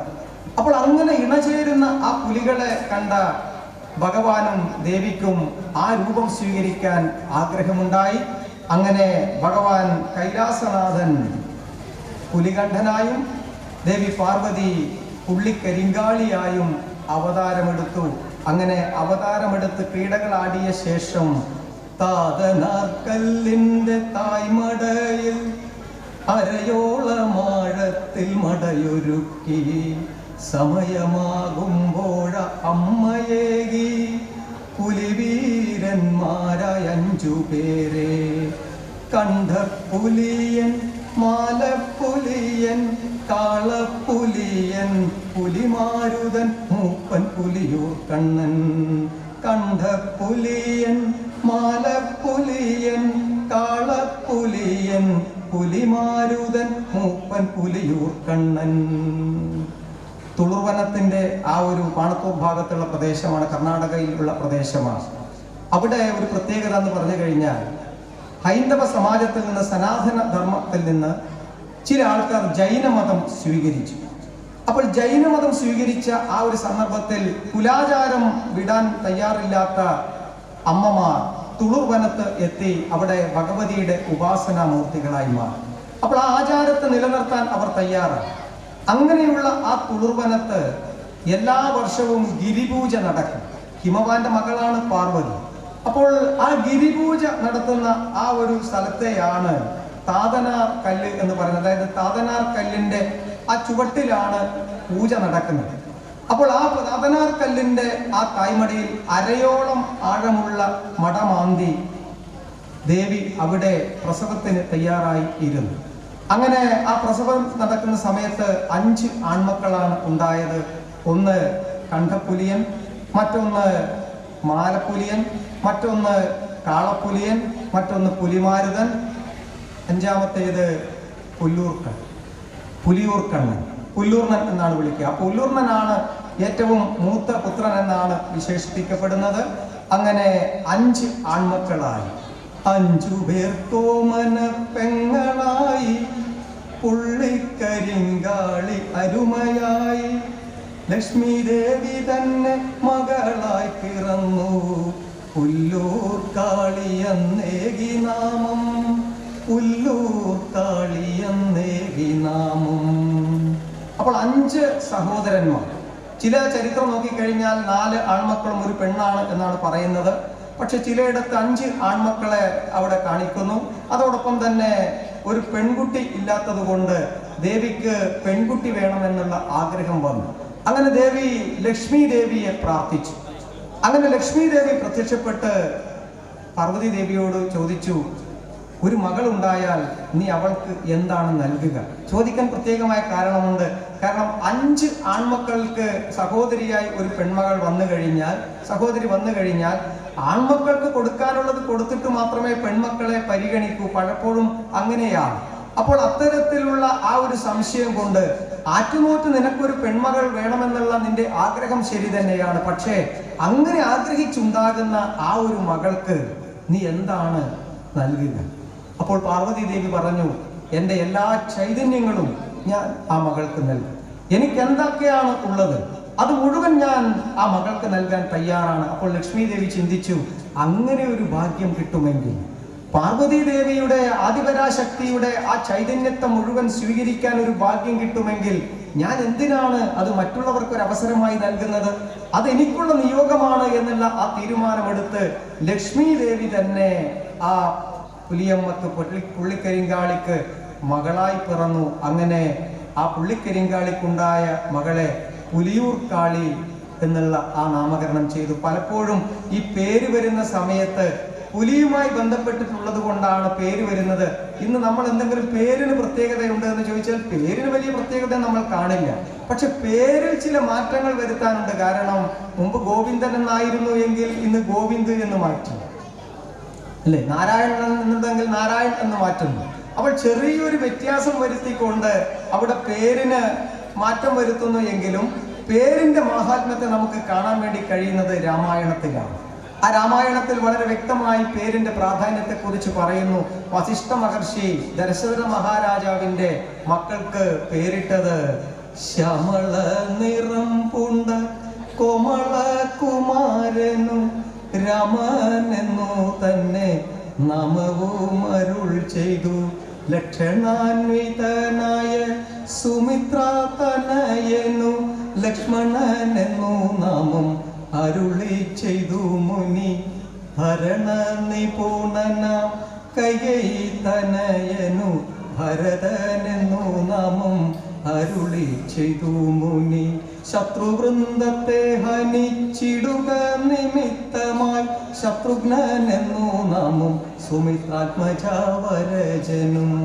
ആ പേരിന് പോലും അതിൻ്റെതായ ഒരു പ്രാധാന്യമുണ്ട്. അതുകൊണ്ടാണ് ആ പുലികളായി പിറന്ന മക്കൾക്ക് ആ നാമം തന്നെ, ആ പേര് വരുന്ന തരത്തിലുള്ള നാമത്തെ തന്നെ നൽകാൻ തയ്യാറായത്. അപ്പോൾ 5 ആങ്ങളമാർക്ക് ഒരു പെങ്ങളായി അങ്ങനെ പുല്ലൂർ കാളി പൂജാതയായി. എന്നിട്ടോ പെറ്റമ്മയ്ക്കുണ്ടായ പശിയകറ്റ വീരന്മാർ 5 പേർ യാത്രയായി. കറുംറാന്തിരി വാഴുന്നവരുടെ തൊഴുത്തിലെ ഗോക്കളെ കൊണ്ടുവന്നു. തൊഴുത്തിലെ ഗോക്കളെ കൊണ്ടുവന്നു. അമ്മയ്ക്ക് വിശക്കുകയാണ്. പ്രസവശേഷം അമ്മ പുള്ളിക്കരിങ്കാളിക്ക് വിശപ്പ് വരികയാണ്. ഇര തേടാൻ യാതൊരു തരത്തിലുമുള്ള സൗകര്യമില്ല. അച്ഛൻ തയ്യാറാണ്, പുലികണ്ഠൻ തയ്യാറാണ്. പക്ഷെ വീരന്മാരായ 5 മക്കൾ ഉണ്ടാകുന്ന സമയത്ത് അച്ഛനെ ബുദ്ധിമുട്ടിക്കേണ്ട ആവശ്യമില്ല. അങ്ങനെ കറുംപ്രാന്തിരി വാഴുന്നവരുടെ ആ ഗോശാലയിലേക്ക് 5 പുലിവീരന്മാരും പോവുകയാണ്. ഇവിടെ പ്രധാനപ്പെട്ട ഒരു സംശയമുണ്ട്. കാരണം ഗോക്കളെ കൊണ്ടുവന്ന് ദേവി ഭക്ഷണമാക്കി എന്ന് പറയുന്നതിൽ അല്പം അനൗചിത്യമുണ്ട്. കാരണം അന്നു മുതലേ ഗോക്കളെ മാതാക്കളായി കരുതുന്ന ആ ഒരു ഈശ്വരീയമായ ചൈതന്യത്തെ വിശ്വസിക്കുന്ന നമുക്ക് അല്പം ഉൾക്കൊള്ളാൻ പ്രയാസമുണ്ട്. എങ്കിലും ഈ കറുമാന്തരി വാഴുന്നവനെന്ന് പറഞ്ഞാൽ ദേവിയുടെ അടിയുറച്ച ഭക്തനാണ്, തുളുവനത്ത് ദേവിയുടെ ഭക്തനാണ്. അപ്പോൾ എല്ലാ അനുഗ്രഹവും ദേവി അദ്ദേഹത്തിന് നൽകിയിട്ടുണ്ട്. അതുകൊണ്ട് തന്നെ അദ്ദേഹം അല്പം അഹങ്കാരിയായി മാറി. ഞാൻ ആണ് ഏറ്റവും യോഗ്യനായിട്ടുള്ള ആള് എന്നും എനിക്കപ്പുറത്ത് മറ്റൊരാളില്ല എന്നും തീരുമാനിച്ചുറപ്പിച്ച് നാട് മുഴുവൻ അദ്ദേഹം വയനാടൻ പ്രദേശം വരെ കീഴടക്കാൻ വേണ്ടി പോയി. അദ്ദേഹം കീഴടക്കി. അപ്പോൾ എനിക്ക് മേലെ മറ്റൊരു ശക്തിയില്ല എന്നുള്ള ആ ഒരു തീരുമാനമെടുത്ത് മുന്നോട്ട് പോകുന്ന അദ്ദേഹത്തിന്റെ അഹങ്കാരത്തെ ശമിപ്പിക്കാൻ അദ്ദേഹത്തിന് ഐശ്വര്യമായി അവിടെ നിലകൊള്ളുന്നത് ലക്ഷ്മി ദേവിയുടെ കടാക്ഷമുള്ള പശുവിന്റെ അകിടിൽ ലക്ഷ്മി ദേവിയുടെ കടാക്ഷമുണ്ട്. അപ്പോൾ ആ ലക്ഷ്മി ദേവിയുടെ കടാക്ഷമുള്ള പശുക്കളെ നഷ്ടപ്പെട്ടു കഴിഞ്ഞാൽ കുറുമ്പ്രാന്തിരി വാഴുന്നവരുടെ അഹങ്കാരത്തെ ശമിപ്പിക്കാൻ കഴിയും എന്നുള്ള ആ ഉറച്ച വിശ്വാസത്തിലാണ് ഭഗവാന്റെ നിർദ്ദേശപ്രകാരം ആ പുലിവീരന്മാർ ആ തൊഴുത്തിലേക്ക് പോകുന്നതും അവിടെ നിന്ന് ഗോക്കളെ കൊണ്ടുവരുന്നതും. വാഴുന്നവർക്കോ കോപമായി കരിന്തിരി കണ്ണൻ നായരെ കാവലാക്കി. വീരൻ കരിന്തിരി കണ്ണൻ നായർ കെണിയൊരുക്കി മാവിന്മേലിരുന്നു. പുലിപ്പൈതങ്ങൾ 5 വീണ നേരം പുലി കണ്ഠനങ്ങെത്തി വകവരുത്തി. ദൈവക്കരുവായി കണ്ണൻ നായർ കരിന്തിരി നായരായി ദിവ്യനായി. കരിന്തിരി നായരായി ദിവ്യനായി. പശുക്കളെ നഷ്ടപ്പെട്ടത് മനസ്സിലാക്കിയ കുറുമ്പ്രാന്തിരി വാഴുന്നവർ അങ്ങേയറ്റം കോപാകുലനാണ്. അദ്ദേഹം തന്റെ വില്ലാളി വീരനായ കരിന്തിരി കണ്ണൻ നായരെ ഗോശാലയുടെ കാവൽ ചുമതല ഏൽപ്പിച്ചു. പുലിക്കൂട്ടമാണ് കൊണ്ടുപോയത് എന്നുള്ളത് കരിന്തിരി നായർക്ക് കണ്ണൻ നായർക്ക് മനസ്സിലായി. അങ്ങനെ കരിന്തിരി കണ്ണൻ നായർ കാവൽ നിൽക്കുന്നത് മാവിന്റെ മുകളിലാണ്. ചന്ദ്രേര മാവിന്റെ മുകളിൽ അദ്ദേഹം ഇരുന്ന് കെണിയൊരുക്കി കാത്തുനിന്നു. കെണിയൊരുക്കിയത് അറിയാതെ കടന്നു വന്ന 5 പുലിക്കുട്ടന്മാരും ആ കെണിയിൽ അകപ്പെട്ടു. ആ കെണിയിൽ അകപ്പെട്ട സന്ദർഭത്തിൽ കാളപ്പുലിയൻ കരിന്തിരി നായരുമായി ഏറ്റുമുട്ടി. പക്ഷേ കാളപ്പുലിയനെയ്ത ആ ശൂലത്തെ കരിന്തിരി നായർ തട്ടിക്കളഞ്ഞു. ഒരു കാരണവശാലും തന്റെ മക്കൾക്ക് മോചനമുണ്ടാകില്ല എന്ന് മനസ്സിലാക്കിയ ഭഗവാൻ കൈലാസനാഥൻ പരമശിവൻ പുലികണ്ഠൻ അദ്ദേഹം എത്തി കരിന്തിരി നായരെ, ആ മാവിന്റെ മുകളിൽ ഇരുന്ന കരിന്തിരി നായരെ അദ്ദേഹം വധിക്കുകയാണ്.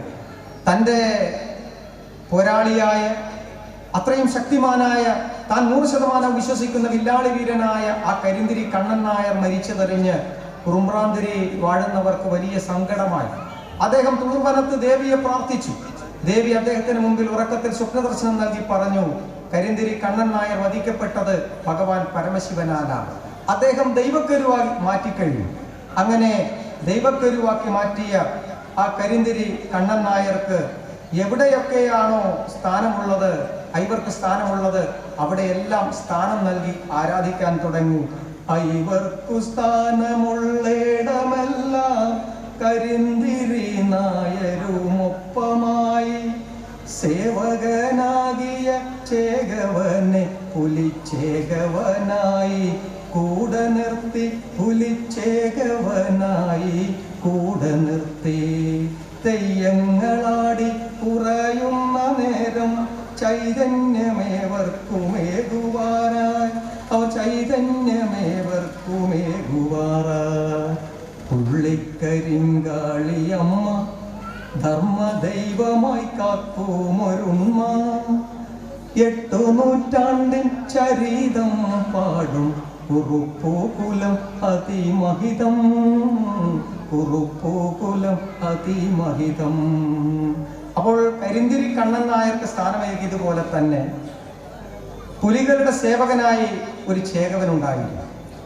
ആ പുലികളുടെ സേവകനായി നിന്ന ആ ചേകവന് അവതാര ലക്ഷ്യം പൂർത്തിയാക്കിയ ശേഷം ഭഗവത്പാദത്തിൽ ലയിക്കുന്ന സന്ദർഭത്തിൽ ആ ചേകവനെയും ദൈവക്കരുവാക്കി മാറ്റി.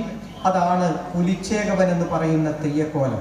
നിങ്ങൾ നോട്ടീസ് നോക്കിയാൽ കാണും, പുലിച്ചേകവന് മാത്രം വെള്ളാട്ടം ഉണ്ടാവില്ല, തോറ്റമേ ഉണ്ടാവുകയും. തോറ്റം എന്ന് പറഞ്ഞാൽ ഏതുപോലെ ക്ഷേത്രങ്ങളിൽ മന്ത്രോച്ചാരണം നടക്കുന്നുവോ അതിനെ പുനരാവർത്തി കൊണ്ടുവരികയാണ്. തോറ്റുക എന്നുള്ളതാണ് തോറ്റം എന്നുള്ള അർത്ഥം, പുനഃസൃഷ്ടിക്കുക.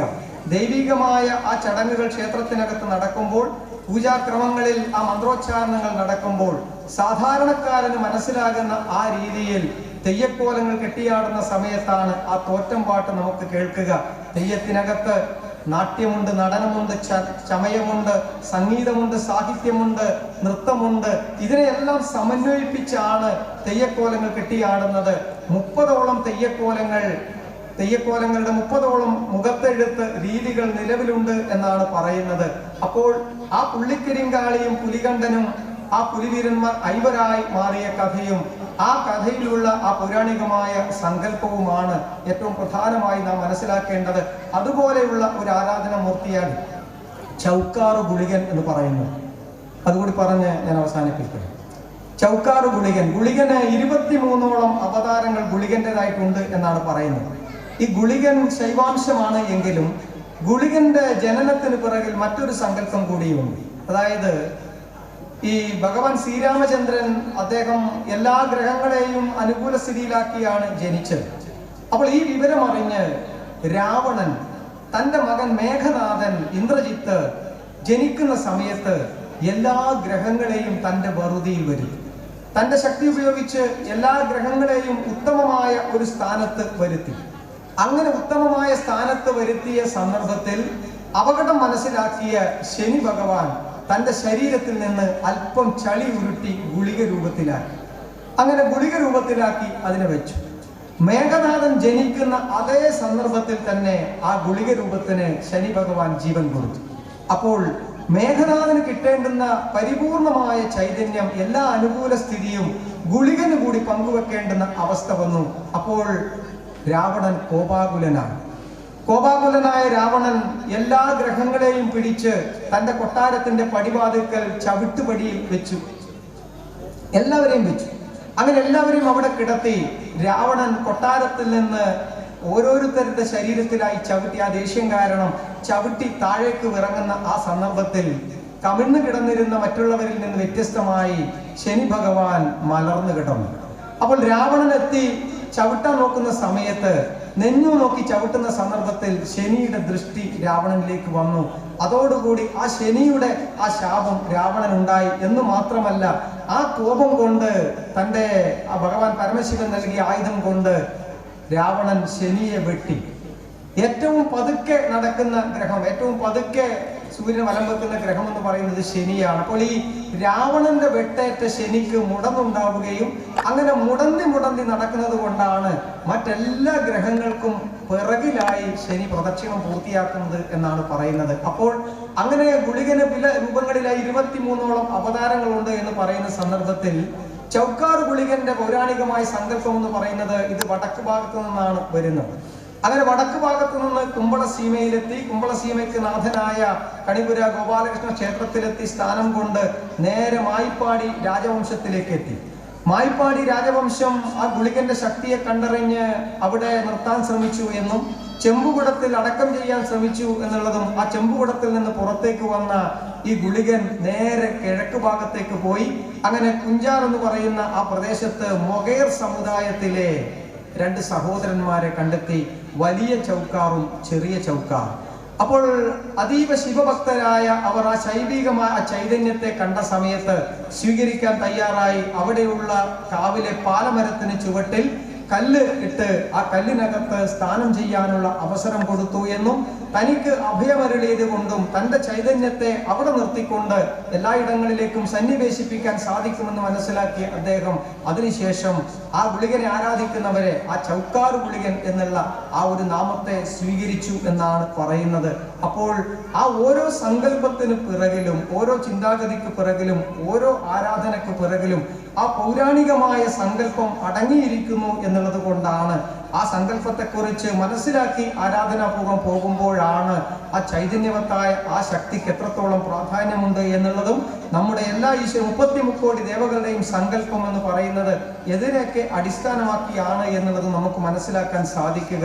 അപ്പോൾ ദേവി ചൈതന്യമായാലും ദേവന്മാരുടെ ചൈതന്യമായാലും ഇതിഹാസ പുരുഷന്മാരായാലും ഏതിനെയും നമുക്ക് ആ കളിയാട്ടത്തിൽ കാണാൻ വേണ്ടി കഴിയും. ഒരു ദിവസം മുതൽ 9 ദിവസം വരെ നീണ്ടു നിൽക്കുന്ന കളിയാട്ടം, പുലർച്ചെ മുതൽ അർദ്ധരാത്രി വരെ കെട്ടിയാടുന്ന തെയ്യക്കോലങ്ങൾ, ആ തെയ്യക്കോലങ്ങളെ തീർച്ചയായും അനുഗ്രഹം ചൊരിയാനെത്തുന്ന ആ ഒരു സന്ദർഭത്തിനകത്ത് ഏതുപോലെ നമ്മുടെ പൂർവികന്മാർ അവരെ പരിശുദ്ധിയോടും ഭക്തിയോടും കൂടി സ്വീകരിക്കാൻ പോയോ, ആഗ്രഹിച്ചുകൊണ്ട് തൊഴാൻ പോയോ, അവരുടെ കൂടെ ആ ഈശ്വരീയമായ ചൈതന്യം ഒരു നാടിന് ഐശ്വര്യമേകാൻ വന്നു എന്ന് പറഞ്ഞാൽ ഇത് എല്ലാ സമാജത്തിനുമുള്ള ഐശ്വര്യമാണ്. ഒരു പ്രത്യേകമായ ഒരു കുലത്തിന് വേണ്ടി മാത്രമല്ല. നമ്മളെ സംബന്ധിച്ചിടത്തോളം ചൈതന്യം 10 പേരിൽ നിന്ന് 100 പേരിലേക്കും 100 പേരിൽ നിന്ന് 1000 പേരിലേക്കും അത് 10,000ങ്ങളിലേക്കും സന്നിവേശിക്കപ്പെടുമ്പോഴാണ് ഒരു ക്ഷേത്രം മഹാക്ഷേത്രമായി മാറുന്നത്. ആ ഒരു മഹാക്ഷേത്രമായി മാറുന്ന സങ്കല്പത്തിലേക്ക്, അത്തരത്തിലൊരു കാര്യത്തിലേക്ക് ഗ്രാമവിശുദ്ധിയുടെ പര്യായം തുളുമ്പുന്ന, ഭക്തിയുടെ പര്യായം തുളുമ്പുന്ന ഈ ഒരു മണ്ണിനകത്ത് നമുക്ക് സാധിച്ചു എങ്കിൽ എല്ലാവരെയും ഒരുമിച്ചിരുത്തി പരസ്പരം കാര്യങ്ങൾ ചർച്ച ചെയ്തുകൊണ്ട് ആ ഔന്നത്യത്തിന് വേണ്ടി എങ്ങനെ പ്രവർത്തിക്കണം എന്നുള്ളത് ചിന്തിച്ചിരിക്കുമ്പോഴാണ് ചലനാത്മകമായ ഒരു സമൂഹമാകുന്നതും നമ്മുടെ മനസ്സിനകത്ത് പരിവർത്തനം വരുന്നതും. നമ്മളെല്ലാം ജീവിക്കുന്നത് 8 ഐശ്വര്യങ്ങൾക്ക് വേണ്ടിയാണ്. വിദ്യ വേണം, വിജയം വേണം, ധനം വേണം, സുഖം വേണം, ആരോഗ്യം വേണം, ആയുസ് വേണം, സൗന്ദര്യം വേണം, കുടുംബ സൗഖ്യം വേണം. വിദ്യ വേണം. വിദ്യ ഉണ്ടായാൽ മാത്രം പോരാ, വിദ്യയിലൂടെ നമുക്ക് വിജയം നേടാൻ സാധിക്കണം. പരീക്ഷ എഴുതിയാൽ വിജയിക്കാൻ സാധിക്കണം. വിദ്യയിലൂടെ വിജയം നേടിയാൽ നമുക്ക് ധനം ആവശ്യമാണ്. അത് കിട്ടുമോ എന്നാണ് നോക്കുന്നത്. ഈ 3 കാര്യങ്ങളും ഉണ്ടായാൽ പോരാ, അനുഭവിക്കാനുള്ള സുഖമാണ്. സുഖമായി ജീവിക്കാൻ കഴിയണം. അങ്ങനെ സുഖമായി ജീവിക്കണമെങ്കിൽ ആരോഗ്യം വേണം, ആയുസ് വേണം, സൗന്ദര്യം വേണം, അതും കുറയാൻ പാടില്ല. ഇതെല്ലാം ഉണ്ടായാലും ഒന്നില്ലെങ്കിൽ പ്രശ്നമാണ്. മക്കളില്ല എങ്കിൽ ആള് പറയും ഇതൊക്കെ ഉണ്ടായിട്ട് എന്താ കാര്യം, അതൊന്നില്ലല്ലോ എന്ന്. അപ്പോൾ കുടുംബ സൗഖ്യവും വേണം. എങ്ങനെയാണ് ഈ 8 ഐശ്വര്യങ്ങളെ നമുക്ക് നേടാൻ കഴിയുക? 8 രാഗങ്ങളെ നിയന്ത്രിക്കാൻ നമുക്ക് പറ്റണം. കാമം, ക്രോധം, ലോഭം, മോഹം, മതം, മാത്സര്യം, അഹങ്കാരം, അസൂയ. 8 വികാരങ്ങളിൽ ഒരു വികാരങ്ങളും ഇല്ലാത്തവൻ മനുഷ്യനല്ല. മൃഗങ്ങൾക്ക് പോലും വികാരമുണ്ട്. പക്ഷേ ആ വികാരങ്ങളെ നിയന്ത്രിച്ചുകൊണ്ട് മനസ്സിനകത്തുള്ള ആ കാമത്തെയും ക്രോധത്തെയും അഹങ്കാരത്തെയും അസൂയയെയും മാറ്റിവെച്ചുകൊണ്ട് ഇത്തരത്തിലുള്ള തിരുസന്നിധിയിൽ നമുക്ക് ഇരിക്കാൻ സാധിക്കുന്നു എങ്കിൽ അതിനപ്പുറം വലിയൊരു ഈശ്വരീയമായ ചൈതന്യം നമുക്ക് ലഭിക്കാനുണ്ടോ? പുതിയ തലമുറയിലേക്ക് നമുക്കിത് പറഞ്ഞു കൊടുക്കാൻ സാധിച്ചില്ല എങ്കിൽ, പകർന്നു കൊടുക്കാൻ സാധിച്ചില്ല എങ്കിൽ, തെറ്റുകളിലേക്ക് വഴുതി വീണ് അവരെ നമ്മൾ ശാസിക്കുമ്പോൾ അവർ തിരിഞ്ഞു നിന്ന് ഇങ്ങോട്ടൊരു ചോദ്യം ചോദിക്കും. അന്ന് നിങ്ങൾക്ക് പറഞ്ഞു തരാൻ കഴിയുമായിരുന്നിട്ടും, അന്ന് നിങ്ങൾക്ക് പഠിപ്പിക്കാൻ കഴിയുമായിരുന്നിട്ടും നിങ്ങൾക്കതിന് സാധിക്കാത്തത് കൊണ്ടല്ലേ ഞങ്ങൾക്ക് ഈ ദുർഗതി ഉണ്ടായത് എന്നുള്ള ആ ചോദ്യം കാലാന്തരങ്ങളോളം ചോദ്യചിഹ്നമായി നിൽക്കുന്ന സാഹചര്യം ഉണ്ടാകരുതേ എന്ന പ്രാർത്ഥനയാണ് ഈ തിരുസന്നിധിയിൽ ഐവർക്ക് മുമ്പിൽ, വിഷ്ണുമൂർത്തിക്ക് മുമ്പിൽ, ദേവിക്ക് മുമ്പിൽ പ്രാർത്ഥിക്കുന്ന ആ സമയത്ത് അത്തരത്തിലുള്ള ദേവികൾക്കും ഉപദേവതകൾക്കും ആ ഒരു സന്ദർഭത്തിൽ നമ്മൾ പ്രാർത്ഥനാപൂർവം അവരുടെ മുമ്പിൽ തൊഴുന്ന സമയത്ത് നമുക്ക് അവരുടെ മുമ്പിൽ വെക്കാനുള്ള പ്രാർത്ഥന അതായിരിക്കണം. നമ്മുടെ മനസ്സിലെ ആ ഒരു ചിന്താഗതി അതായിരിക്കട്ടെ എന്ന് മാത്രം പ്രാർത്ഥിച്ചുകൊണ്ട് തന്നെ ഇത്രയും വരെ സഹിച്ച നിങ്ങൾക്ക് എല്ലാവർക്കും എൻ്റെ അഗൈതവമായ ആ ഒരു നന്ദി പ്രകാശിപ്പിച്ചുകൊണ്ട് നിർത്തുന്നു. സാദര നമസ്കാരം.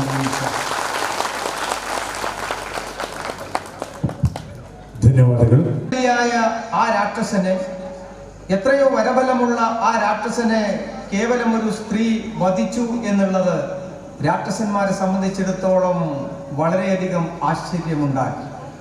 അങ്ങനെ ആ രുരുവിൻ്റെ സഹോദരി എന്തുകൊണ്ട് എനിക്കും ആ ശക്തി നേടാൻ സാധിക്കില്ല എന്ന ചിന്തയിൽ ബ്രഹ്മദേവനെ തപസ് ചെയ്തു. അങ്ങനെ ബ്രഹ്മദേവനെ തപസ് ചെയ്ത് ബ്രഹ്മദേവൻ പ്രത്യക്ഷപ്പെട്ടു. ആ ബ്രഹ്മദേവനോട് എൻ്റെ ആ ഒരു മകന് ഒരു കാരണവശാലും അമ്മയുടെ വയറ്റിൽ പിറന്ന ഒരാളാലും മരണമുണ്ടാകരുത്. അമ്മയുടെ വയറ്റിൽ പിറക്കാത്ത ഒരു ബാലികയിൽ നിന്ന് മാത്രമേ എൻ്റെ മകന് മരണമുണ്ടാകാൻ പാടുള്ളൂ എന്നുള്ള ആ വരം രുരുവിൻ്റെ സഹോദരിയായ ദാരുവതി നേടി. അങ്ങനെ ദാരുവതി പ്രസവിച്ചു. ആ മകനാണ് ദാരികൻ. ജനിക്കുമ്പോഴേ വരബലവുമായി വന്ന ആ ദാരികൻ 14 ലോകങ്ങളെയും കീഴടക്കി അദ്ദേഹം യമരാജാവ് കാലനുമായി ഏറ്റുമുട്ടാൻ യാത്രയായി. കാലനാണ് മരണത്തിന് കാരണഭൂതനായിട്ടുള്ളത്. കാലനെ ഇല്ലായ്മ ചെയ്തു കഴിഞ്ഞാൽ പിന്നെ മരണത്തെ ഭയക്കേണ്ടതില്ല എന്ന ചിന്താഗതിയായിരുന്നു അദ്ദേഹത്തിന്. അങ്ങനെ കാലനുമായി ഏറ്റുമുട്ടിയ ആ സന്ദർഭത്തിൽ കാലനോട് ദേവഗണങ്ങൾ പറഞ്ഞു, ദാരികനെ ഒരു കാരണവശാലും പരാജയപ്പെടുത്താൻ കഴിയില്ല. അതുകൊണ്ട് ദാരികനുമായി ഒരു സന്ധി ചെയ്യണം. എങ്ങനെ? ദാരികന് അങ്ങയുടെ മകളെ വിവാഹം ചെയ്തു കൊടുക്കണം. കാലന്റെ മകളെ വിവാഹം കഴിച്ചു കഴിഞ്ഞാൽ ഒരു കാരണവശാലും മകളുടെ ഭർത്താവിനെ കൊല്ലാൻ കാലൻ തയ്യാറാകില്ല. അതുകൊണ്ട് മരണമില്ലാത്തൊരു അവസ്ഥ ഉണ്ടാകുമെന്ന് ദാരികൻ ചിന്തിക്കും. അപ്പോൾ അതുകൊണ്ട് അങ്ങ് ദാരികനുമായി സന്ധി ചെയ്യണം. അങ്ങനെ യുദ്ധത്തിൽ നിന്ന് കാലൻ പിന്മാറി മകളെ ദാരികന് വിവാഹം ചെയ്തു കൊടുത്തു. ഭഗവത് ഭക്തയായ ആ കാലന്റെ മകൾക്ക് ദേവഗണങ്ങൾ ശ്രീചക്രം എന്ന് പറയുന്ന ഒരു ആയുധം സമ്മാനിച്ചു. ആ ആയുധം നിലവറയ്ക്കകത്തുള്ളിടത്തോളം കാലം പതിവ്രതയായ ആ കാലപത്നിയുടെ ഭർത്താവിന് യാതൊരു ആപത്തും സംഭവിക്കില്ല. അല്പകാലം കഴിഞ്ഞു. ദാരികനെ കൊണ്ട് പൊറുതുമുട്ടിയ സാഹചര്യത്തിൽ എല്ലാവരും ഭഗവാൻ കൈലാസനാഥന്റെ സന്നിധിയിലെത്തി. അങ്ങനെ അദ്ദേഹത്തിന്റെ ആ ശരീരത്തിൽ നിന്ന് കാളമേഘ നിറത്തിൽ ഒരു ജീവി പുറത്തേക്ക് വന്നു. അത് കടും നിറത്തിൽ വളർന്നു വന്ന സന്ദർഭത്തിൽ ഭഗവാൻ അതിന് പേര് നൽകി ഭദ്രകാളി. അങ്ങനെ ഭദ്രകാളി പൂജാതയായി. ഭദ്രകാളി പൂജാതയായ സന്ദർഭത്തിൽ ഈ കാഴ്ച കണ്ടു നിന്ന ഭഗവാൻ മഹാവിഷ്ണുവിന്റെ കണ്ണിൽ നിന്ന് 6 തുള്ളി കണ്ണുനീർ നിലത്തേക്ക് വീണു. 6 പേരും ഭഗവതിമാരായി മാറി. ദാരിക നിഗ്രഹത്തിന് പക്ഷെ ഭദ്രകാളിയെ ഒറ്റക്കയച്ചാൽ മതിയാകില്ല എന്ന് തീരുമാനിച്ച ഭഗവാൻ കൈലാസനാഥൻ പരമശിവൻ അദ്ദേഹത്തിന്റെ കണ്ഠത്തിൽ നിന്ന് ഒരു അവതാരം പുറത്തേക്ക് വന്നു. അങ്ങനെ കണ്ഠത്തിൽ നിന്ന് വന്ന അവതാരം ചെവിയിലൂടെ, കർണത്തിലൂടെ പുറത്തു വന്നതുകൊണ്ട് അതിന് കണ്ഠാകർണൻ എന്ന് അദ്ദേഹം നാമകരണം ചെയ്തു. അതോടൊപ്പം തന്നെ 1000 ഭാരം തൂക്കമുള്ള ദണ്ഡയുമായി പിറന്ന ദണ്ഡാധരൻ എന്ന മറ്റൊരു പുത്രനുമുണ്ടായി. അങ്ങനെ ദണ്ഡാധരനും കണ്ഠാകർണനും സഹോദരന്മാരായി ഇരുവശത്തും നിന്നു. പക്ഷേ എല്ലാത്തിനും ഒരു കാര്യസ്ഥൻ ആവശ്യമാണ്. അങ്ങനെ ഗുളികനെ കാര്യസ്ഥനാക്കി. പോകാനൊരു വാഹനം വേണം. വേതാളത്തെ വാഹനമാക്കി. ശിവന്റെ ഭൂതഗണങ്ങൾ പടയാളികളായി. അങ്ങനെ ദണ്ഡാധരനും കണ്ഠാകർണനും സഹോദരന്മാരായി 6 ഭഗവതിമാരോടും കൂടി വേതാളത്തെ വാഹനമാക്കി ഗുളികനെ കാര്യസ്ഥനാക്കി ഭദ്രകാളി ഭൂമിയിലേക്ക് യാത്ര തിരിച്ചു. പക്ഷെ എത്ര ശ്രമിച്ചിട്ടും ദാരികന്റെ പടയെ പരാജയപ്പെടുത്താൻ കഴിയുന്നില്ല. അപ്പോഴാണ് ഭദ്രകാളിക്ക് ആ ആയുധത്തെക്കുറിച്ച് ഓർമ്മ വന്നത്. അങ്ങനെ പിറ്റേ ദിവസം രാവിലെ ഒരു തപോവൃദ്ധയുടെ വേഷത്തിൽ ജപമാലയും ഭസ്മസഞ്ചിയും ഒക്കെയായി ദാരികന്റെ കൊട്ടാരത്തിലേക്ക് ഭദ്രകാളി യാത്രയായി. ഭദ്രകാളി കൊട്ടാരത്തിനകത്തേക്ക് എത്തുന്ന ആ സന്ദർഭത്തിൽ ദാരികൻ പുറത്തേക്ക് ഇറങ്ങി വരികയാണ്. തപോധനയായ ആ അമ്മയെ കണ്ട് ദാരികൻ ചോദിച്ചു, അമ്മ ആരാണ്? അമ്മ എവിടെ നിന്നാണ് വരുന്നത്? ഭദ്രകാളി പറഞ്ഞു, ഞാൻ കഴിഞ്ഞ 7 ദിവസമായി അതികഠിനമായ ഒരു വ്രതത്തിലാണ്. ആ വ്രതം എടുക്കുന്ന സമയത്ത് ഞാനൊരു തീരുമാനമെടുത്തിരുന്നു. ഈ പ്രപഞ്ചത്തിലെ ഏറ്റവും ശക്തിശാലിയായ, ഈ പ്രപഞ്ചത്തിലെ അത്തരത്തിലുള്ള വ്യക്തിയുടെ പതിവ്രതയായ പത്നിയിൽ നിന്ന് മാത്രമേ ഞാൻ അന്നം സ്വീകരിക്കുകയുള്ളൂ എന്നുള്ളത്. അങ്ങനെ അന്നം സ്വീകരിച്ച് മാത്രമേ ഞാൻ ഇത് അവസാനിപ്പിക്കുകയുള്ളൂ എന്ന് തീരുമാനിച്ചിരുന്നു. ഞാൻ അന്വേഷിച്ച സമയത്ത് ഈ പ്രപഞ്ചത്തിലെ ഏറ്റവും ശക്തിശാലി ദാരികനാണ് എന്നും ഏറ്റവും പതിവ്രതയായ സ്ത്രീ ദാരികന്റെ പത്നിയാണ് എന്നും എനിക്ക് മനസ്സിലായി. അതുകൊണ്ട് അങ്ങയുടെ പത്നിയിൽ നിന്ന് അന്നം സ്വീകരിച്ച് ഈ തപസ്, ഈ വ്രതം അവസാനിപ്പിക്കണമെന്നാണ് ഞാൻ ആഗ്രഹിക്കുന്നത്. അങ്ങനെയാണ് ഇങ്ങോട്ട് വന്നത്. ദാരികൻ പറഞ്ഞു, വളരെ നല്ല കാര്യം, ഞാൻ ഉടൻ തന്നെ അതിനുള്ള ഏർപ്പാട് ചെയ്യാം. അപ്പോൾ അപകടം മണത്ത ഭദ്രകാളി പറഞ്ഞു, അങ്ങനെ തിരിച്ച് കൊട്ടാരത്തിലേക്ക് കയറുന്നത് ശുഭകരമല്ല. അതുകൊണ്ട് അങ്ങ് ഇവിടെ നിൽക്കുക. ഞാൻ അകത്ത് ചെന്ന് അങ്ങയുടെ ഭാര്യയോട് അത് എടുത്തു തരാൻ ആവശ്യപ്പെടും. പതിവ്രതയായ ഭാര്യ അങ്ങയോട് ചോദിക്കുന്ന സന്ദർഭത്തിൽ നീ അത് എടുത്തു കൊടുത്തുകൊള്ളൂ, നിനക്ക് നല്ലതേ വരൂ എന്ന് പറഞ്ഞാൽ മതി, ഞാനത് വാങ്ങിക്കോളാം. അങ്ങനെ ദാരികൻ പുറത്തു നിന്നു. ഭദ്രകാളി അകത്ത് കയറി ഭദ്രകാളി ദാരിക പത്നിയോട് പറഞ്ഞു, നിന്റെ ഭർത്താവ് വലിയ ഒരു ദേവന്മാരുമായുള്ള യുദ്ധത്തിന് പുറപ്പെടുകയാണ്. ആ യുദ്ധത്തിൽ ദേവന്മാർ വിജയിക്കുമെന്നുള്ള ഘട്ടം വരുന്ന സന്ദർഭത്തിൽ ഉപയോഗിക്കാൻ ശ്രീചക്രം എന്ന് പറയുന്ന ആയുധം വേണം. അപ്പോൾ നിലവറക്കകത്തുള്ള ആ ആയുധം ആരുടെയെങ്കിലും കയ്യിൽ കൊടുത്താൽ ഒരുപക്ഷെ അത് ദാരികന് നേരെ അവർ പ്രയോഗിച്ചാലോ. അതുകൊണ്ട് ആയുധങ്ങളൊന്നും ആവശ്യമില്ലാത്ത സർവസംഘ പരിത്യാഗിയായ എന്നെയാണ് അതിന് ചുമതലപ്പെടുത്തിയിരിക്കുന്നത്. സംശയമുണ്ടെങ്കിൽ ചോദിച്ചുകൊള്ളു. ദാരിക പത്നി ഭർത്താവിനോട് ചോദിച്ചു, ഈ അമ്മ പറയുന്നത് ഞാൻ കൊടുത്തോട്ടെ എന്ന്. അന്നത്തിന്റെ കാര്യമാണ് എന്നുള്ളത് വിശ്വസിച്ച് ദാരിക പത്നി ഉടൻ തന്നെ ശ്രീചക്രം എന്ന് പറയുന്ന ആയുധം ഭദ്രകാളിക്ക് നൽകി. ആയുധം കയ്യിൽ കിട്ടിയ ഉടൻ തന്നെ ഭദ്രകാളി യുദ്ധം ആരംഭിച്ചു. അങ്ങനെ ആ യുദ്ധത്തിൽ ദാരികന്റെ പട പരാജയപ്പെടാൻ തുടങ്ങി. തുടങ്ങിയ സന്ദർഭത്തിൽ ദാരിക പത്നിക്ക് സംശയമായി. കാരണം ഞാൻ ചതിക്കപ്പെട്ടിരിക്കുന്നു എന്നവർക്ക് മനസ്സിലായി. അങ്ങനെ ഭഗവത് ഭക്തയായ, പാർവതി ഭക്തയായ ആ ദാരിക പത്നി കൈലാസത്തിലേക്ക് സങ്കടം പറയാൻ യാത്രയായി. അങ്ങനെ കൈലാസത്തിലേക്ക് യാത്രയാകുന്ന സന്ദർഭത്തിൽ ദേവി പാർവതിയുടെ മുന്നിൽ വെച്ച് സങ്കടം പറഞ്ഞാൽ അത് ദേവന് സഹിക്കാൻ പറ്റില്ല. അപ്പോൾ അത് അപകടമുണ്ടാക്കുമെന്ന് മനസ്സിലാക്കിയ ഭഗവാൻ മഹാവിഷ്ണു തന്ത്രപൂർവം ഭഗവാൻ പരമശിവനെ കൈലാസത്തിൽ നിന്ന് മാറ്റി. അവിടെ ദാരിക പത്നി എത്തിയ സന്ദർഭത്തിൽ ഭഗവാനില്ല, പാർവതി ദേവി മാത്രമേ ഉള്ളൂ. രക്ഷിക്കാൻ വേറെ ഉപായങ്ങളൊന്നുമില്ല. അങ്ങനെ പാർവതി ദേവി തന്റെ ശരീരത്തിലെ അല്പം വിയർപ്പ് തുള്ളികൾ തുടച്ചെടുത്ത് ആ ദാരിക പത്നിയുടെ കയ്യിലേക്ക് കൊടുത്തു പറഞ്ഞു, ഇത് നിന്റെ ഭർത്താവിന്റെ ശത്രുവിന്റെ മേലെ പ്രയോഗിക്കുക. എത്ര കരുത്തുറ്റ ശത്രുവാണ് എങ്കിലും, ഏതായുധം കയ്യിലുണ്ട് എങ്കിലും ഈ വിയർപ്പ് തുള്ളികൾ വീണു കഴിഞ്ഞാൽ നാശമുണ്ടാകും. സന്തോഷപൂർവം ദാരിക പത്നി ഭൂമിയിലേക്ക് എത്തി. പക്ഷെ ഭൂമിയിലേക്ക് എത്തുമ്പോഴേക്കും ദാരികവധം കഴിഞ്ഞിരുന്നു. കോപാകുലയായ, ദുഃഖിതയായ ദാരിക പത്നി ഈ വിയർപ്പ് തുള്ളികൾ ഭദ്രകാളിയുടെ ശരീരത്തിലേക്ക് തെറിപ്പിച്ച് തന്റെ ഭർത്താവിന്റെ ചിതയിലേക്ക് ആത്മാഹൂതി ചെയ്യുന്ന ആ ഒരു സന്ദർഭത്തിൽ ഒരു ശാപം നൽകി. ഏത് കാലഘട്ടത്തിലാണോ എനിക്കിത് അനുഭവിക്കേണ്ടി വന്നത്, ഏത് സാഹചര്യത്തിലാണോ എനിക്കിത് അനുഭവിക്കേണ്ടി വന്നത്, അങ്ങനെ ആ ഒരു അനുഭവം അടുത്ത ജന്മത്തിൽ നിനക്കുമുണ്ടാകട്ടെ എന്ന് ശപിക്കുകയാണ്. അവതാര ലക്ഷ്യം പൂർത്തിയാക്കിയ ഭദ്രകാളി പുറപ്പെട്ടു പോകുന്ന സന്ദർഭത്തിൽ 6 ഭഗവതിമാരും ഗുളികനും പറഞ്ഞു, ഞങ്ങൾക്ക് ഇവിടെ സ്ഥാനം നൽകണം. ഈ നാടിന്റെ, ഈ പ്രപഞ്ചത്തിന്റെ സംരക്ഷണത്തിനായി, ഭൂമിയുടെ സംരക്ഷണത്തിനായി എല്ലാ ഇടങ്ങളിലും സ്ഥാനം കൊണ്ട് അനുഗ്രഹം ചൊരിയാനുള്ള അവകാശം ഞങ്ങൾക്ക് തരണമെന്ന് പറഞ്ഞ സന്ദർഭത്തിലാണ് ആ ഭഗവതിമാർക്കും ഗുളികനും ഭൂമിയിൽ ആദ്യമായി സ്ഥാനം ലഭിക്കുന്നത്. അപ്പോൾ ആ ദാരിക നിഗ്രഹം കഴിഞ്ഞതിന് ശേഷം ആ കാളിക്ക് ആ ഒരു അനുഗ്രഹം അവർക്ക് നൽകിയ ശേഷം തിരിച്ചു പോവുകയാണ്. പക്ഷേ ധർമ്മപത്നിയായ പതിവ്രതയായ ദാരിക പത്നിയുടെ ശാപം അനുഭവിക്കാതെ നിവർത്തിയില്ല. അങ്ങനെയാണ് ചിലപ്പതികാരം എന്ന് പറയുന്ന തമിഴ്നാട്ടിലെ ഏറ്റവും പ്രശസ്തമായ കൃതിയിലുള്ള കണ്ണകിയുടെ കഥ വരുന്നത്. ആ കണ്ണകിയുടെ ഭർത്താവ് ഇതുപോലെ വധിക്കപ്പെട്ടു. ഭദ്രകാളിയുടെ ആ പുതിയ ജന്മമായിരുന്നു കണ്ണകി എന്ന് പറയുന്നു. ആ കണ്ണകിയുടെ ഭർത്താവ് കോവിലൻ വധിക്കപ്പെട്ടു. അങ്ങനെ വധിക്കപ്പെട്ട സമയത്ത് തമിഴ്നാട്ടിലെ മധുര പട്ടണം മുഴുവൻ ദേവി കത്തിക്കുകയാണ്, കണ്ണകി കത്തിക്കുകയാണ്. അങ്ങനെ കത്തിക്കുന്ന സന്ദർഭത്തിൽ ഇനിയും അനുവദിച്ചു കഴിഞ്ഞാൽ ബുദ്ധിമുട്ടാണ് എന്ന് മനസ്സിലാക്കിയ മധുരയുടെ തായ് പരദേവതയായ മധുര മീനാക്ഷി ദേവി കണ്ണകിക്ക് മുമ്പിൽ പ്രത്യക്ഷപ്പെട്ടു. കണ്ണകിയോട് ദേവി പറഞ്ഞു, നീ കഴിഞ്ഞ ജന്മത്തിൽ ഭദ്രകാളിയായിരുന്നു.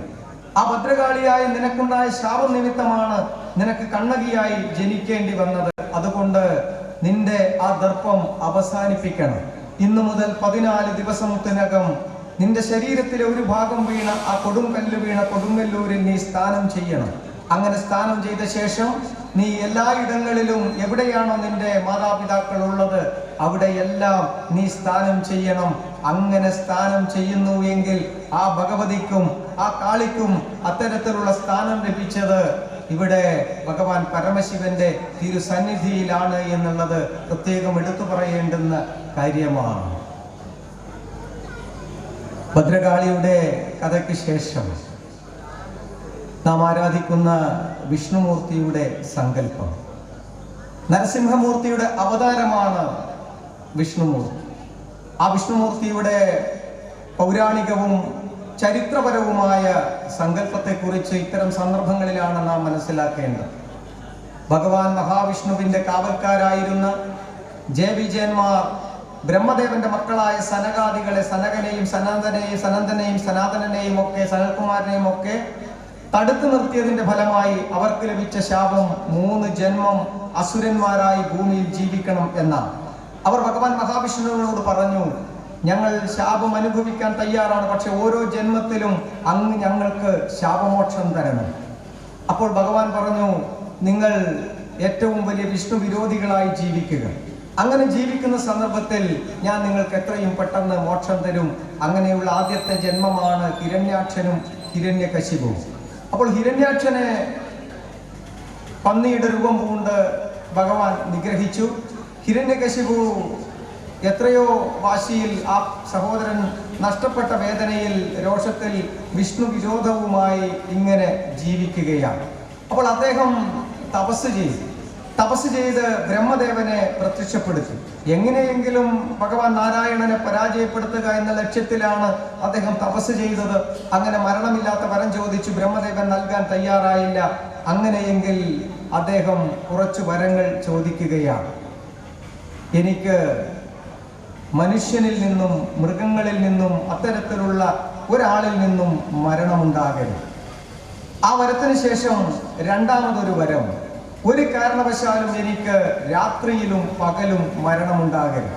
രാത്രിയിലോ പകലിലോ അല്ലാതെ ഒരാൾ ഒരിക്കലും മരണപ്പെടുകയില്ല. അതുകൊണ്ട് ആ ഒരു വരം വാങ്ങിയാൽ മരിക്കേണ്ടി വരില്ല എന്ന് അദ്ദേഹം ചിന്തിച്ചു. പക്ഷേ എങ്കിലും അദ്ദേഹത്തിന് സംശയമായി. അദ്ദേഹം പറഞ്ഞു, കൊട്ടാരത്തിന് അകത്തു വെച്ചും എനിക്ക് മരണമുണ്ടാകരുത്, പുറത്തു വെച്ചും എനിക്ക് മരണമുണ്ടാകരുത്. ഒരിക്കലും അങ്ങനെ സംഭവിക്കില്ല. ആയുധങ്ങളാലും എനിക്ക് മരണമുണ്ടാകരുത്. അപ്പോൾ ആയുധങ്ങളില്ലാതെ ഒരിക്കൽ പോലും മരിക്കാൻ സാധ്യമല്ല. അങ്ങനെ രാവും പകലുമല്ലാത്ത സമയത്ത്, അകത്തും പുറത്തുമല്ലാത്ത സമയത്ത്, മനുഷ്യനോ മൃഗമോ അല്ലാത്ത രക്ഷകിന്നര ഗന്ധർവന്മാരോ അല്ലാത്ത അവരാൽ മരണമുണ്ടാകണം, അത്രമാത്രമേ എനിക്ക് മരണമുണ്ടാകാൻ പാടുള്ളൂ എന്നുള്ള ആ വരങ്ങളെയാണ് അദ്ദേഹം സ്വീകരിച്ചത്. അങ്ങനെ അദ്ദേഹം തൻ്റെ രാജ്യത്തേക്ക് മടങ്ങിയെത്തി പറഞ്ഞു, ഇനി മുതൽ നാരായണ നമ എന്ന് പറയുന്ന ആ ഒരു മന്ത്രം ഇവിടെ മുഴങ്ങരുത്. പകരം ഹിരണ്യായ നമ എന്നുള്ള മന്ത്രമാണ് നിങ്ങൾ ജപിക്കേണ്ടത്. ആ ഹിരണ്യായ നമ എന്ന മന്ത്രം മാത്രമേ ഇവിടെ കേൾക്കാൻ പാടുള്ളൂ. അങ്ങനെ ഗുരുകുലത്തിൽ അദ്ദേഹം ഗുരുവിനോട് പറഞ്ഞു, ഗുരുകുലത്തിൽ എന്നെ പഠിപ്പിക്കുമ്പോൾ തുടങ്ങുമ്പോഴും അവസാനിപ്പിക്കുമ്പോഴും നാരായണ നമ എന്ന മന്ത്രമല്ല, നേരെ മറിച്ച് ഹിരണ്യായ നമ എന്ന മന്ത്രമാണ് ഉച്ചരിക്കേണ്ടത്. ജനിച്ചു വളരുന്ന ഓരോ കുട്ടിയും പഠിക്കേണ്ടത് ഹിരണ്യായ നമ എന്ന മന്ത്രമാണ്. അങ്ങനെ ഗുരുനാഥൻ കുട്ടികളെ പഠിപ്പിക്കാൻ തുടങ്ങി. പക്ഷേ ഒരു കുട്ടിയുടെ നാവിൽ നിന്ന് മാത്രം നാരായണ മന്ത്രം വരികയാണ്. നാരായണ മന്ത്രം വരികയാണ്. അപ്പോൾ ഏത് കുട്ടിയാണ് ഇത്രയും ധൈര്യത്തിൽ നാരായണ മന്ത്രം ജപിക്കുന്നത് എന്നുള്ളത് രാക്ഷസ ഗുരു നോക്കുമ്പോൾ കാണാൻ കഴിഞ്ഞത് രാജാവിന്റെ മകനായ പ്രഹ്ലാദനെയാണ്. ആരാണോ ഉത്തരവിട്ടത് ആ രാജാവിന്റെ മകൻ തന്നെ നാരായണ മന്ത്രം ജപിച്ചു കഴിഞ്ഞാൽ മറ്റു കുട്ടികൾ എന്തായിരിക്കും പറയുക, അവരെന്തായിരിക്കും കരുതുക? അവരും അതനുസരിക്കാൻ തയ്യാറാകില്ല. അങ്ങനെ ഗുരു മകനെ ഉപദേശിച്ചു, ഗുരുവിന്റെ മക്കൾ മകനെ ഉപദേശിച്ചു. പക്ഷെ ആരുപദേശിച്ചിട്ടും അദ്ദേഹം അതൊന്നും കേൾക്കാൻ തയ്യാറായില്ല. എന്ന് മാത്രമല്ല, ഗുരുകുലത്തിൽ ഒഴിവ് വരുന്ന സമയങ്ങളിൽ മുഴുവൻ പ്രഹ്ലാദന്റെ കുട്ടികൾ പ്രഹ്ലാദന്റെ ചുറ്റും നിൽക്കാൻ തുടങ്ങി. എല്ലാവർക്കും പ്രഹ്ലാദന്റെ വാക്കുകളെ കേൾക്കണം. എങ്ങനെയാണ് നാരായണ നമ എന്ന മന്ത്രം ലഭിച്ചത് എന്നുള്ളത് അറിയണം. അങ്ങനെ പ്രഹ്ലാദന്റെ ചുറ്റും കുട്ടികൾ കൂടുന്നത് കണ്ട സന്ദർഭത്തിൽ ഹിരണ്യകശിപുവിനെ ചെന്ന് കണ്ട് ഗുരുനാഥൻ കാര്യം പറഞ്ഞു. അദ്ദേഹം മകനെ അടുത്തേക്ക് വിളിച്ച് മടിയിലിരുത്തി ഉപദേശിച്ചു. പക്ഷേ മകൻ അതൊന്നും തന്നെ കേൾക്കാൻ തയ്യാറായില്ല. അദ്ദേഹം ഗുരുവിനോട് ചോദിച്ചു, എവിടെ നിന്നാണ് മകൻ ഈ മന്ത്രം ലഭിച്ചത്? ചെറുപ്പത്തിലെ ജനിച്ചപ്പോഴേ ഹിരണ്യായ നമ എന്ന മന്ത്രം കേട്ടാണ് എൻ്റെ മകൻ വളർന്നത്. പിന്നെ എവിടെ നിന്നാണ്, ആരാണ് ഇവനെ ഈ മന്ത്രം പഠിപ്പിച്ചത്? ഗുരുവിനോട് അന്വേഷിക്കാൻ പറഞ്ഞു. അദ്ദേഹം അന്വേഷണം ആരംഭിച്ചു. അപ്പോഴാണ് ഒരു പഴയകാല സംഭവം ഓർമ്മ വന്നത്. ഹിരണ്യകശിപു തപസ്സിന് പോയ സന്ദർഭത്തിൽ ഹിരണ്യകശിപുവിന്റെ കൊട്ടാരത്തെ ദേവേന്ദ്രനും കൂട്ടരും ആക്രമിച്ചു. അങ്ങനെ ദേവേന്ദ്രനും കൂട്ടരും ഹിരണ്യകശിപുവിന്റെ കൊട്ടാരം ആക്രമിച്ച് ഗർഭാവസ്ഥയിലുള്ള ഹിരണ്യകശിപുവിന്റെ ഭാര്യ കയാതുവിനെ തട്ടിക്കൊണ്ടുപോയി. അങ്ങനെ ദേവലോകത്തേക്കുള്ള യാത്ര നടക്കുന്ന സമയത്താണ് നാരദ മഹർഷി ഒരു പുസ്തകം എഴുതി അത് ആരെ കൊണ്ടെങ്കിലും പഠിപ്പിച്ച് ഈ ലോകത്തിന് പ്രദാനം ചെയ്യാൻ വേണ്ടി ഇങ്ങനെ അന്വേഷിച്ച് നടക്കുന്നത്. അദ്ദേഹം ഭക്തിസൂത്രം എന്ന് പറയുന്ന ഒരു പുസ്തകം രചിച്ചിരുന്നു. അത് ആരെയെങ്കിലും ഉത്തമനായ ഒരു ഭക്തനെ കൊണ്ട്, നാരായണ ഭക്തനെ കൊണ്ട് തന്നെ അദ്ദേഹം അത് ആ ഭക്തന് തന്നെ പഠിപ്പിക്കണമെന്ന് ആഗ്രഹിച്ചു. അങ്ങനെ അന്വേഷിച്ച് നടക്കുന്ന സന്ദർഭത്തിലാണ് കയാതുവിനെയും കൊണ്ട് ദേവേന്ദ്രൻ ദേവലോകത്തേക്ക് പോകുന്നത് കണ്ടത്. ആ കയാതുവിന്റെ ഗർഭാവസ്ഥയിലുള്ള കുട്ടിയിൽ നാരദ മഹർഷിയുടെ കണ്ണുകൾ പതിഞ്ഞു. ഈ കുട്ടി ഉത്തമനായ നാരായണ ഭക്തനായി വളരുമെന്നും ഈ ഭക്തിസൂത്രം എന്ന് പറയുന്ന ഈ ഒരു പുസ്തകം പഠിപ്പിക്കാൻ ഇതിനപ്പുറം വലിയൊരു വിഷ്ണു ഭക്തൻ ഉണ്ടാകില്ല എന്ന് മനസ്സിലാക്കി അദ്ദേഹം ദേവേന്ദ്രനോട് പറഞ്ഞു, ഗർഭിണിയായ മറ്റൊരാളുടെ ഭാര്യയെ തട്ടിക്കൊണ്ടു പോകുന്നത് ധർമ്മത്തിന് നിരക്കുന്നതല്ല ദേവേന്ദ്രൻ. ധർമ്മത്തെ പരിപാലിക്കാൻ ബാധ്യതയുള്ള അങ്ങ് കയാതുവിനെ കൊണ്ടുപോകുന്നത് ശരിയല്ല, അതുകൊണ്ട് ഇവിടെ ഉപേക്ഷിക്കണം. അങ്ങനെ ദേവേന്ദ്രൻ ഉപേക്ഷിച്ച ആ ഒരു സന്ദർഭത്തിൽ കയാതുവിനെയും കൊണ്ട് നാരദ മഹർഷി ഒരു ആശ്രമത്തിലേക്ക് പോയി. അവിടെ വെച്ച് ഗർഭാവസ്ഥയിലുള്ള ആ ശിശുവ് കേൾക്കെ അദ്ദേഹം ഭക്തിസൂത്രം ആലപിക്കാൻ തുടങ്ങി. ഓരോന്ന് പറയുമ്പോഴും അദ്ദേഹം ആരംഭിക്കുമ്പോഴും നാരായണ നമ എന്ന് പറഞ്ഞ മന്ത്രം ഉച്ചരിച്ചാണ് പറയുന്നത്. അവസാനിപ്പിക്കുമ്പോഴും ആ മന്ത്രമാണ് വരുന്നത്, നാരായണ നമ എന്നുള്ളത്. അങ്ങനെ ഗർഭാവസ്ഥയിൽ വെച്ച് തന്നെ നാരായണ നമ എന്നുള്ള ആ മന്ത്രം കേട്ട് കുട്ടി ജനിച്ചു വീണപ്പോൾ മുതൽ നാരായണ നമ എന്ന മന്ത്രം ജപിക്കാൻ തുടങ്ങി. ഇത് മനസ്സിലാക്കിയ ഹിരണ്യകശിപു മകനെ വധിക്കുന്നതിന് വേണ്ടിയുള്ള എല്ലാ പദ്ധതികളും ആസൂത്രണം ചെയ്തു. പക്ഷെ സാധിച്ചില്ല. അങ്ങനെയാണ് മകനോട് ചോദിക്കുന്നത്, നീ ആ നാരായണനെ കണ്ടിട്ടുണ്ടോ? നീ എനിക്കൊന്ന് കാണിച്ചു തരണം. എത്രയോ കാലമായി എൻ്റെ സഹോദരനെ വധിച്ച ആ നാരായണനെ ഇല്ലായ്മ ചെയ്യാൻ ഞാൻ ആഗ്രഹിക്കുന്നു. എവിടെയാണ് നിന്റെ നാരായണൻ ഉള്ളത്? അപ്പോഴാണ് തൂണിലും തുരുമ്പിലും ആ ദൈവികമായ ചൈതന്യമുണ്ട് എന്ന് പ്രഹ്ലാദൻ പറയുന്നത്. അങ്ങനെയാണ് തൂണ് പിളർക്കുന്നത്. തൂണ് പിളർന്നു വന്നത് നരനും സിംഹവും ചേർന്ന നരസിംഹമൂർത്തിയാണ്.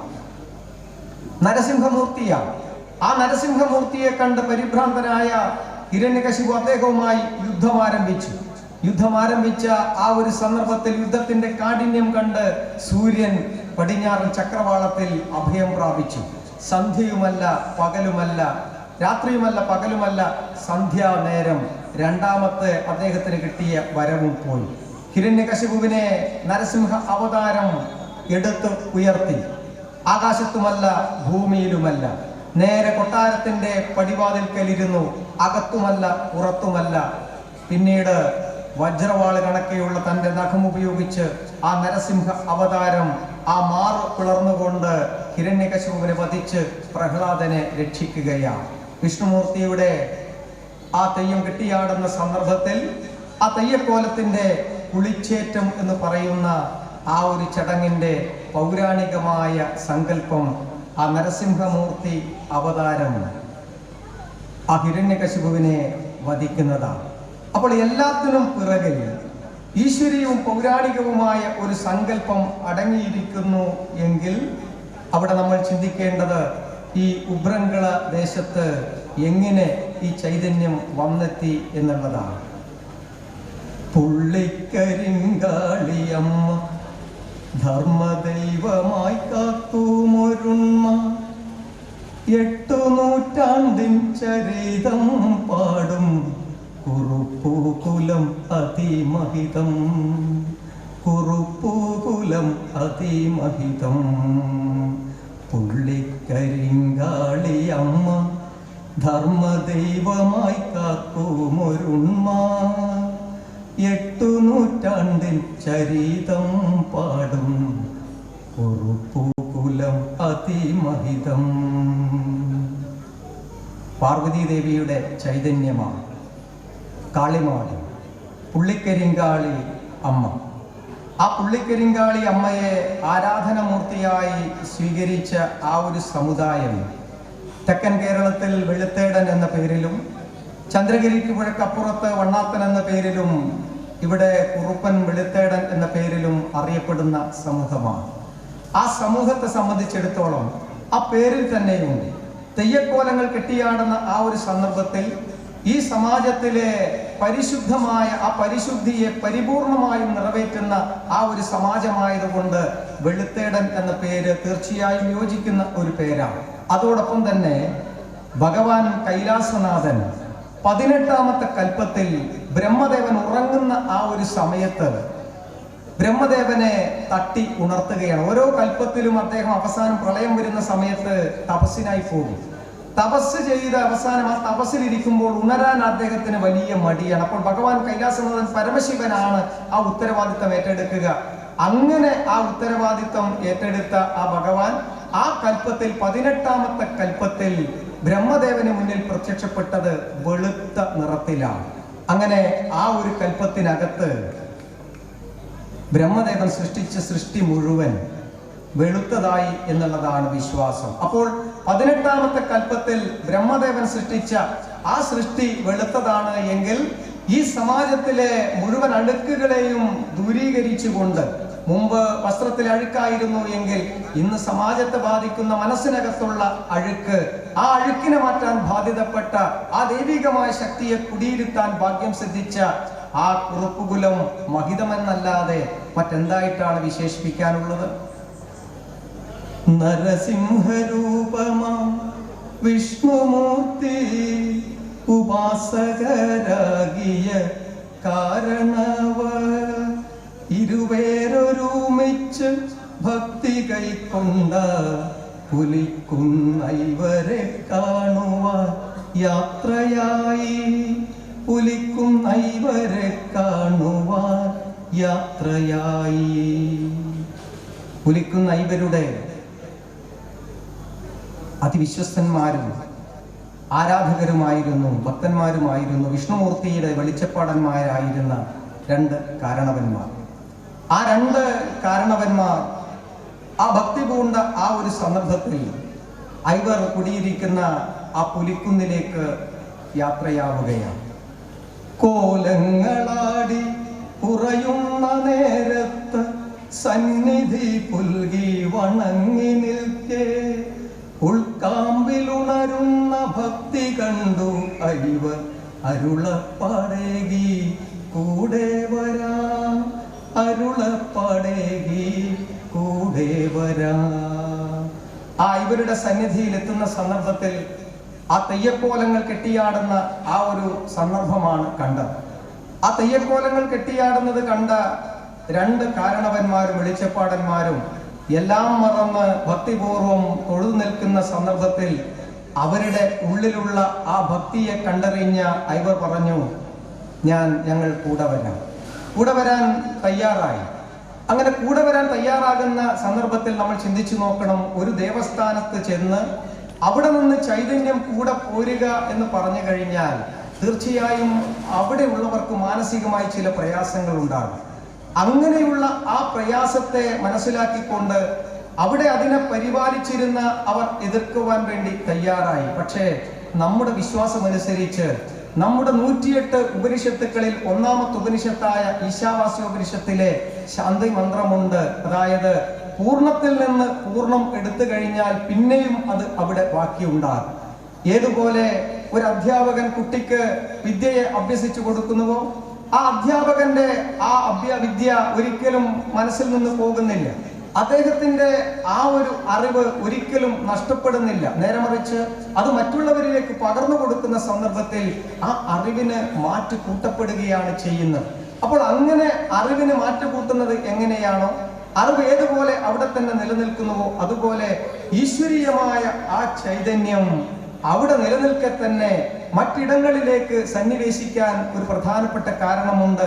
കാരണം ഇതാണ്, പുലിക്കുന്നിലാചാര പെരുമയിലേറിയ ചൈതന്യമൊട്ടും കുറച്ചിടാതെ കുറുപ്പുകുലത്തിൻ ആചാരമേറ്റൊരു നാടിൻ ഐശ്വര്യമേകുവാൻ ഐവർ വന്നു, നാടിൻ ഐശ്വര്യമേകുവാൻ ഐവർ വന്നു. ഒരു സമുദായത്തിന് വേണ്ടി മാത്രമല്ല. നേരത്തെ ആശംസാ പ്രസംഗം നടത്തുന്ന സന്ദർഭത്തിൽ മഹാത്മാക്കളായ പലരും പറഞ്ഞു, ഇതൊരു സമുദായത്തിന് വേണ്ടി മാത്രം വന്ന ഐശ്വര്യമല്ല. ഈ ചൈതന്യം പുലിക്കുന്നിൽ എല്ലാ ആചാര പെരുമയോടും കൂടി ഉന്നതിയിൽ നിൽക്കുന്ന സന്ദർഭമാണ്.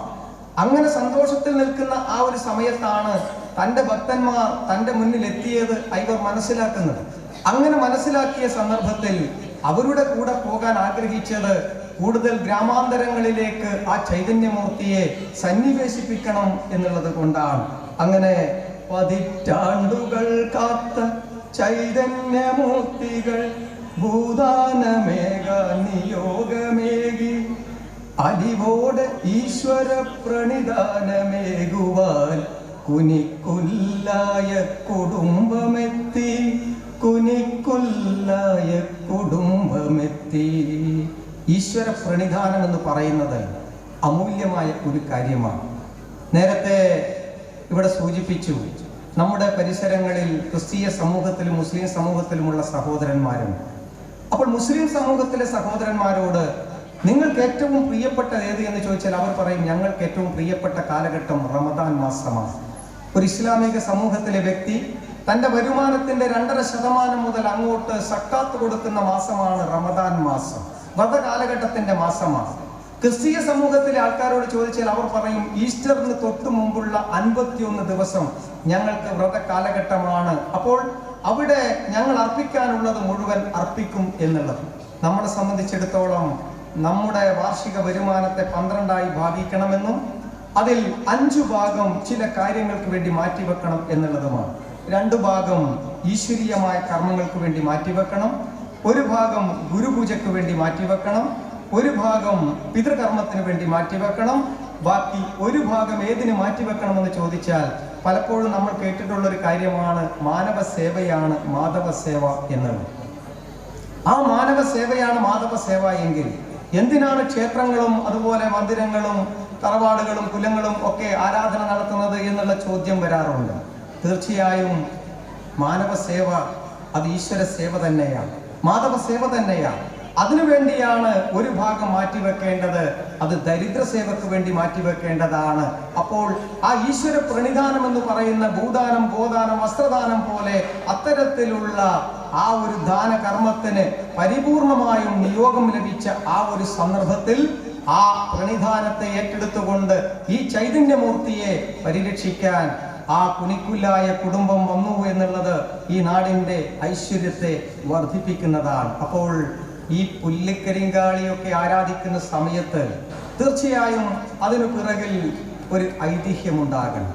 ആ ഐതിഹ്യത്തെക്കുറിച്ച് ഞാനിത് ഈ പാട്ടുപാടി അവതരിപ്പിക്കുന്നത് ചിലപ്പോൾ ഞാനിങ്ങനെ പറഞ്ഞു പോയാൽ നിങ്ങൾക്ക് അതിൻ്റെ അർത്ഥം ഗ്രഹിക്കാൻ പ്രയാസമാകും എന്നുള്ളത് കൊണ്ടാണ്. തമ്മപ്പനായ മഹാദേവൻ തമ്മരവി ദേവി ഗൗരി തുളിർവന കുളിർമയിൽ ആമോദമാടവേ പുലിയിണകളെ കണ്ടു കൊതിച്ച നേരം പുലിയിണകളെ കണ്ടു കൊതിച്ച നേരം ദേവദേവൻ പുലി കണ്ഠനായി പുള്ളിക്കരിങ്കാളിയായി അമ്മ പുള്ളിക്കരിങ്കാളി ആയി അമ്മ. ഭഗവാൻ പരമശിവനും പാർവതി ദേവിക്ക് ഒരു സ്വഭാവമുണ്ട്. പലപ്പോഴും നമ്മൾ കാണാൻ ആഗ്രഹിക്കുന്ന ഒരു വേഷത്തിൽ അവർക്ക് പ്രത്യക്ഷപ്പെടാൻ പ്രത്യേകമായ ഒരു കഴിവുണ്ട്. ഈശ്വരീയമായ സങ്കല്പത്തെ നമ്മൾ ഏത് രീതിയിലാണോ കാണാൻ ആഗ്രഹിക്കുന്നത് അതേ രീതിയിൽ ഭഗവാൻ പ്രത്യക്ഷപ്പെടും. അപ്പോൾ പലപ്പോഴും വേട്ടക്കൊരു മകനായി സൃഷ്ടിച്ച ആ രൂപത്തിൽ വേടനായും ചണ്ടാലനായും ഒക്കെ ഭഗവാൻ പ്രത്യക്ഷപ്പെടും. അങ്ങനെ പ്രത്യക്ഷപ്പെടുന്നത് ചില അവതാര ലക്ഷ്യങ്ങൾ പൂർത്തീകരിക്കുന്നതിന് വേണ്ടിയാണ്. അപ്പോൾ കാളകണ്ഠാസുരൻ എന്ന് പറയുന്ന അസുരനെ നിഗ്രഹിക്കാൻ തമ്മപ്പനായും തമ്മറവിയായും ഭഗവാനും ഭഗവതിയും ദേവിയും ചൈതന്യമായി ഭൂമിയിൽ അവതരിച്ച സന്ദർഭത്തിലാണ് ആ തുളൂർവനത്തിന്റെ ആ സൗന്ദര്യമൊക്കെ ആസ്വദിച്ച് ആമോദത്തിൽ നിൽക്കുന്ന ആ ഒരു സമയത്താണ് രണ്ട് പുലികൾ ഇണചേരുന്നത് കണ്ടത്. അപ്പോൾ അങ്ങനെ ഇണചേരുന്ന ആ പുലികളെ കണ്ട ഭഗവാനും ദേവിക്കും ആ രൂപം സ്വീകരിക്കാൻ ആഗ്രഹമുണ്ടായി. അങ്ങനെ ഭഗവാൻ കൈലാസനാഥൻ പുലികണ്ഠനായും ദേവി പാർവതി പുള്ളിക്കരിങ്കാളിയായും അവതാരമെടുത്തു. അങ്ങനെ അവതാരമെടുത്ത് ക്രീഡകളാടിയ ശേഷം താതനാർക്കല്ലിന്റെ തായ്മടയിൽ അരയോളമാഴത്തിൽ മടയൊരുക്കി സമയമാകുമ്പോഴ അമ്മയേകി പുലിവീരന്മാരായ 5 പേരെ കണ്ഠപ്പുലിയൻ മാലപ്പുലിയൻ കാളപ്പുലിയൻ പുലിമാരുതൻ മൂപ്പൻ പുലിയൂർ കണ്ണൻ. കണ്ഠപ്പുലിയൻ മാലപ്പുലിയൻ കാളപ്പുലിയൻ പുലിമാരുതൻ മൂപ്പൻ പുലിയൂർ കണ്ണൻ. തുളുർവനത്തിന്റെ ആ ഒരു പാണത്തൂർ ഭാഗത്തുള്ള പ്രദേശമാണ്, കർണാടകയിലുള്ള പ്രദേശമാണ്. അവിടെ ഒരു പ്രത്യേകത എന്ന് പറഞ്ഞു കഴിഞ്ഞാൽ ഹൈന്ദവ സമാജത്തിൽ നിന്ന്, സനാതന ധർമ്മത്തിൽ നിന്ന് ചില ആൾക്കാർ ജൈനമതം സ്വീകരിച്ചു. അപ്പോൾ ജൈനമതം സ്വീകരിച്ച ആ ഒരു സന്ദർഭത്തിൽ കുലാചാരം വിടാൻ തയ്യാറില്ലാത്ത അമ്മമാർ തുളുർവനത്ത് എത്തി അവിടെ ഭഗവതിയുടെ ഉപാസനാമൂർത്തികളായി മാറി. അപ്പോൾ ആ ആചാരത്തെ നിലനിർത്താൻ അവർ തയ്യാറാണ്. അങ്ങനെയുള്ള ആ തുളുർവനത്ത് എല്ലാ വർഷവും ഗിരിപൂജ നടക്കും. ഹിമവാന്റെ മകളാണ് പാർവതി. അപ്പോൾ ആ ഗിരിപൂജ നടത്തുന്ന ആ ഒരു സ്ഥലത്തെയാണ് താതനാർ കല്ല് എന്ന് പറയുന്നത്. അതായത് താതനാർ കല്ലിന്റെ ആ ചുവട്ടിലാണ് പൂജ നടക്കുന്നത്. അപ്പോൾ ആ താതനാർ കല്ലിന്റെ ആ തായ്മടിയിൽ അരയോളം ആഴമുള്ള മടമാന്തി ദേവി അവിടെ പ്രസവത്തിന് തയ്യാറായി ഇരുന്നു. അങ്ങനെ ആ പ്രസവം നടക്കുന്ന സമയത്ത് 5 ആൺമക്കളാണ് ഉണ്ടായത്. ഒന്ന് കണ്ഠപ്പുലിയൻ, മറ്റൊന്ന് മാലപ്പുലിയൻ, മറ്റൊന്ന് കാളപ്പുലിയൻ, മറ്റൊന്ന് പുലിമാരുതൻ, 5ാമത്തേത് പുലിയൂർക്കണ്ണൻ. പുല്ലൂർണൻ എന്നാണ് വിളിക്കുക. ആ പുല്ലൂർണനാണ് ഏറ്റവും മൂത്ത പുത്രൻ എന്നാണ് വിശേഷിപ്പിക്കപ്പെടുന്നത്. അങ്ങനെ 5 ആൺമക്കളായി. 5 പേർക്കോമന പെങ്ങളായി പുള്ളിക്കരിങ്കാളി അരുമയായി ലക്ഷ്മി ദേവി തന്നെ മകളായി പിറന്നു. പുല്ലൂർ കാളിയെന്നേകി നാമം, പുല്ലൂർ കാളിയെന്നേകി നാമം. അപ്പോൾ 5 സഹോദരന്മാർ. ചില ചരിത്രം നോക്കിക്കഴിഞ്ഞാൽ 4 ആൺമക്കളും ഒരു പെണ്ണാണ് എന്നാണ് പറയുന്നത്. പക്ഷെ ചിലയിടത്ത് 5 ആൺമക്കളെ അവിടെ കാണിക്കുന്നു. അതോടൊപ്പം തന്നെ ഒരു പെൺകുട്ടി ഇല്ലാത്തത് കൊണ്ട് ദേവിക്ക് പെൺകുട്ടി വേണമെന്നുള്ള ആഗ്രഹം വന്നു. അങ്ങനെ ദേവി ലക്ഷ്മി ദേവിയെ പ്രാർത്ഥിച്ചു. അങ്ങനെ ലക്ഷ്മി ദേവി പ്രത്യക്ഷപ്പെട്ട് പാർവതി ദേവിയോട് ചോദിച്ചു, ഒരു മകളുണ്ടായാൽ നീ അവൾക്ക് എന്താണ് നൽകുക? ചോദിക്കാൻ പ്രത്യേകമായ കാരണമുണ്ട്. കാരണം 5 ആൺമക്കൾക്ക് സഹോദരി വന്നു കഴിഞ്ഞാൽ ആൺമക്കൾക്ക് കൊടുക്കാനുള്ളത് കൊടുത്തിട്ട് മാത്രമേ പെൺമക്കളെ പരിഗണിക്കൂ. പലപ്പോഴും അങ്ങനെയാണ്. അപ്പോൾ അത്തരത്തിലുള്ള ആ ഒരു സംശയം കൊണ്ട് ആറ്റുനോറ്റ് നിനക്കൊരു പെൺമകൾ വേണമെന്നുള്ള നിന്റെ ആഗ്രഹം ശരി തന്നെയാണ്. പക്ഷേ അങ്ങനെ ആഗ്രഹിച്ചുണ്ടാകുന്ന ആ ഒരു മകൾക്ക് നീ എന്താണ് നൽകുക? അപ്പോൾ പാർവതി ദേവി പറഞ്ഞു, എൻ്റെ എല്ലാ ചൈതന്യങ്ങളും ഞാൻ ആ മകൾക്ക് നൽകും. എനിക്ക് എന്തൊക്കെയാണ് ഉള്ളത് അത് മുഴുവൻ ഞാൻ ആ മകൾക്ക് നൽകാൻ തയ്യാറാണ്. അപ്പോൾ ലക്ഷ്മി ദേവി ചിന്തിച്ചു, അങ്ങനെ ഒരു ഭാഗ്യം കിട്ടുമെങ്കിൽ, പാർവതി ദേവിയുടെ ആദിപരാശക്തിയുടെ ആ ചൈതന്യത്തെ മുഴുവൻ സ്വീകരിക്കാൻ ഒരു ഭാഗ്യം കിട്ടുമെങ്കിൽ ഞാൻ എന്തിനാണ് അത് മറ്റുള്ളവർക്ക് ഒരു അവസരമായി നൽകുന്നത്? അത് എനിക്കുള്ള നിയോഗമാണ് എന്നുള്ള ആ തീരുമാനമെടുത്ത് ലക്ഷ്മി ദേവി തന്നെ ആ പുലിയമ്മക്ക് പുള്ളിക്കരിങ്കാളിക്ക് മകളായി പിറന്നു. അങ്ങനെ ആ പുള്ളിക്കരിങ്കാളിക്കുണ്ടായ മകളെ പുലിയൂർ കാളി എന്നുള്ള ആ നാമകരണം ചെയ്തു. പലപ്പോഴും ഈ പേര് വരുന്ന സമയത്ത് പുലിയുമായി ബന്ധപ്പെട്ടിട്ടുള്ളത് കൊണ്ടാണ് പേര് വരുന്നത്. ഇന്ന് നമ്മൾ എന്തെങ്കിലും പേരിന് പ്രത്യേകതയുണ്ട് എന്ന് ചോദിച്ചാൽ പേരിന് വലിയ പ്രത്യേകത നമ്മൾ കാണില്ല. പക്ഷെ പേരിൽ ചില മാറ്റങ്ങൾ വരുത്താനുണ്ട്. കാരണം മുമ്പ് ഗോവിന്ദൻ എന്നായിരുന്നു എങ്കിൽ ഇന്ന് ഗോവിന്ദ് എന്ന് മാറ്റി, അല്ലേ? നാരായണൻ എന്നുണ്ടെങ്കിൽ നാരായൺ എന്ന് മാറ്റുന്നു. അപ്പോൾ ചെറിയൊരു വ്യത്യാസം വരുത്തിക്കൊണ്ട് അവിടെ പേരിന് മാറ്റം വരുത്തുന്നു എങ്കിലും പേരിന്റെ മാഹാത്മ്യത്തെ നമുക്ക് കാണാൻ വേണ്ടി കഴിയുന്നത് രാമായണത്തിലാണ്. ആ രാമായണത്തിൽ വളരെ വ്യക്തമായി പേരിന്റെ പ്രാധാന്യത്തെ കുറിച്ച് പറയുന്നു.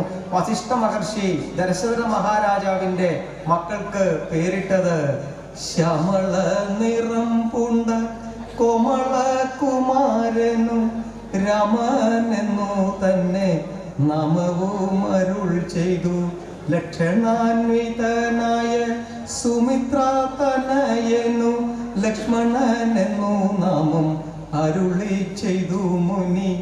ഭരണ നിപുണന കൈകേയി തനയനു ഭരതനെന്നു നാമം അരുളി ചെയ്തു മുനി. ശത്രുവൃന്ദത്തെ ഹനിച്ചിടുക നിമിത്തമായി ശത്രുഘ്നെന്നു നാമം സുമിത്രാത്മജാവരജനും. ആ പേരിന് പോലും അതിൻ്റെതായ ഒരു പ്രാധാന്യമുണ്ട്. അതുകൊണ്ടാണ് ആ പുലികളായി പിറന്ന മക്കൾക്ക് ആ നാമം തന്നെ, ആ പേര് വരുന്ന തരത്തിലുള്ള നാമത്തെ തന്നെ നൽകാൻ തയ്യാറായത്. അപ്പോൾ 5 ആങ്ങളമാർക്ക് ഒരു പെങ്ങളായി അങ്ങനെ പുല്ലൂർ കാളി ഭൂജാതയായി. എന്നിട്ടോ പെറ്റമ്മയ്ക്കുണ്ടായ പശിയകറ്റ വീരന്മാർ 5 പേർ യാത്രയായി. കറുംറാന്തിരി വാഴുന്നവരുടെ തൊഴുത്തിലെ ഗോക്കളെ കൊണ്ടുവന്നു, തൊഴുത്തിലെ ഗോക്കളെ കൊണ്ടുവന്നു. അമ്മയ്ക്ക് വിശക്കുകയാണ്. പ്രസവശേഷം അമ്മ പുള്ളിക്കരിങ്കാളിക്ക് വിശപ്പ് വരികയാണ്. ഇര തേടാൻ യാതൊരു തരത്തിലുമുള്ള സൗകര്യമില്ല. അച്ഛൻ തയ്യാറാണ്, പുലികണ്ഠൻ തയ്യാറാണ്. പക്ഷെ വീരന്മാരായ 5 മക്കൾ ഉണ്ടാകുന്ന സമയത്ത് അച്ഛനെ ബുദ്ധിമുട്ടിക്കേണ്ട ആവശ്യമില്ല. അങ്ങനെ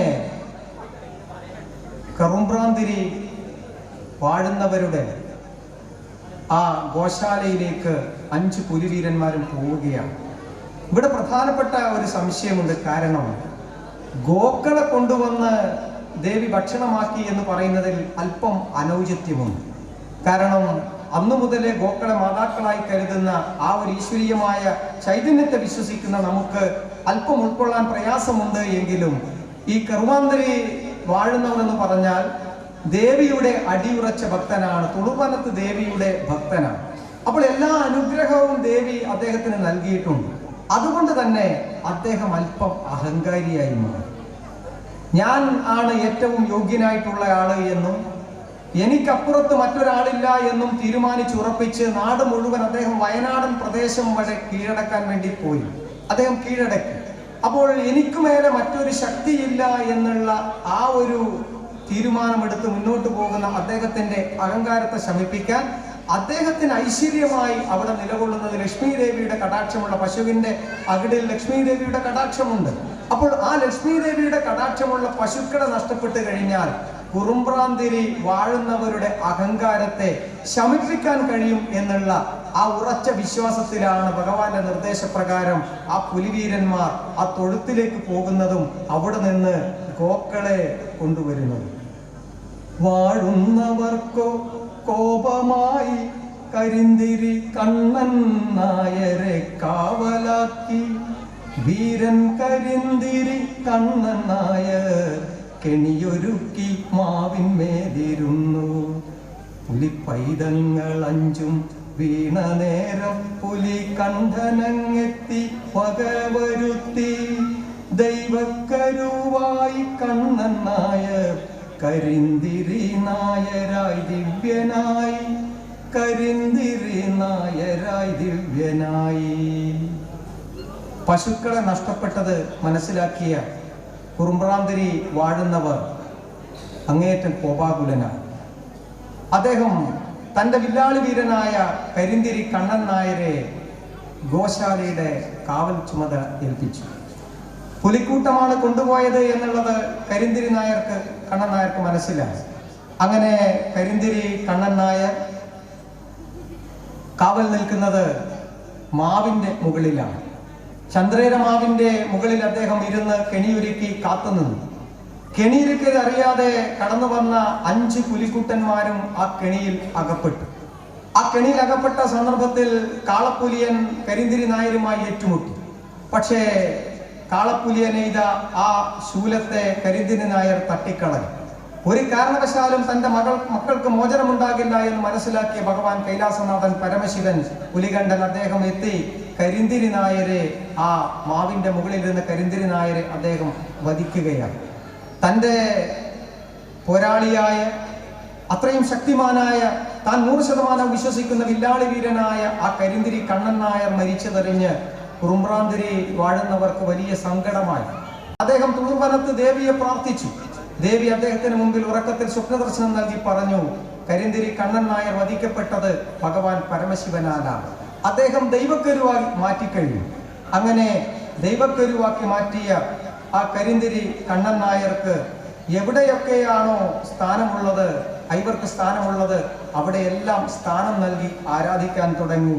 ഐവർക്കു സ്ഥാനമുള്ളിടമെല്ലാം കരിന്തിരി നായരുമൊപ്പമായി, സേവകനാകിയ ചേകവനെ പുലിച്ചേകവനായി കൂടെ നിർത്തി, പുലിച്ചേകവനായി കൂടെ നിർത്തി.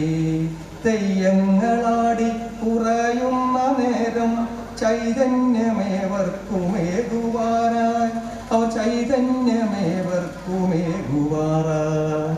പുള്ളിക്കരിങ്കാളിയമ്മ ധർമ്മദൈവമായി കാക്കുമൊരുണ്മ, 8 നൂറ്റാണ്ടിൻ ചരിതം പാടും കുറുപ്പൂകുലം അതിമഹിതം, കുറുപ്പൂകുലം അതിമഹിതം.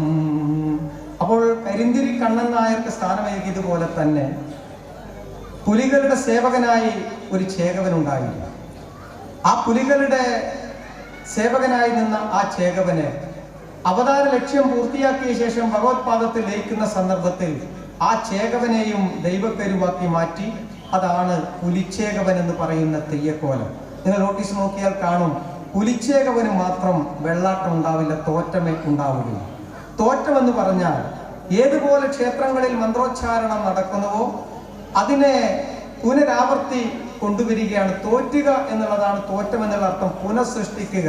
ദൈവികമായ ആ ചടങ്ങുകൾ ക്ഷേത്രത്തിനകത്ത് നടക്കുമ്പോൾ, പൂജാക്രമങ്ങളിൽ ആ മന്ത്രോച്ചാരണങ്ങൾ നടക്കുമ്പോൾ സാധാരണക്കാരന് മനസ്സിലാകുന്ന ആ രീതിയിൽ തെയ്യക്കോലങ്ങൾ കെട്ടിയാടുന്ന സമയത്താണ് ആ തോറ്റം പാട്ട് നമുക്ക് കേൾക്കുക. തെയ്യത്തിനകത്ത് നാട്യമുണ്ട്, നടനമുണ്ട്, ചമയമുണ്ട്, സംഗീതമുണ്ട്, സാഹിത്യമുണ്ട്, നൃത്തമുണ്ട്. ഇതിനെയെല്ലാം സമന്വയിപ്പിച്ചാണ് തെയ്യക്കോലങ്ങൾ കെട്ടിയാടുന്നത്.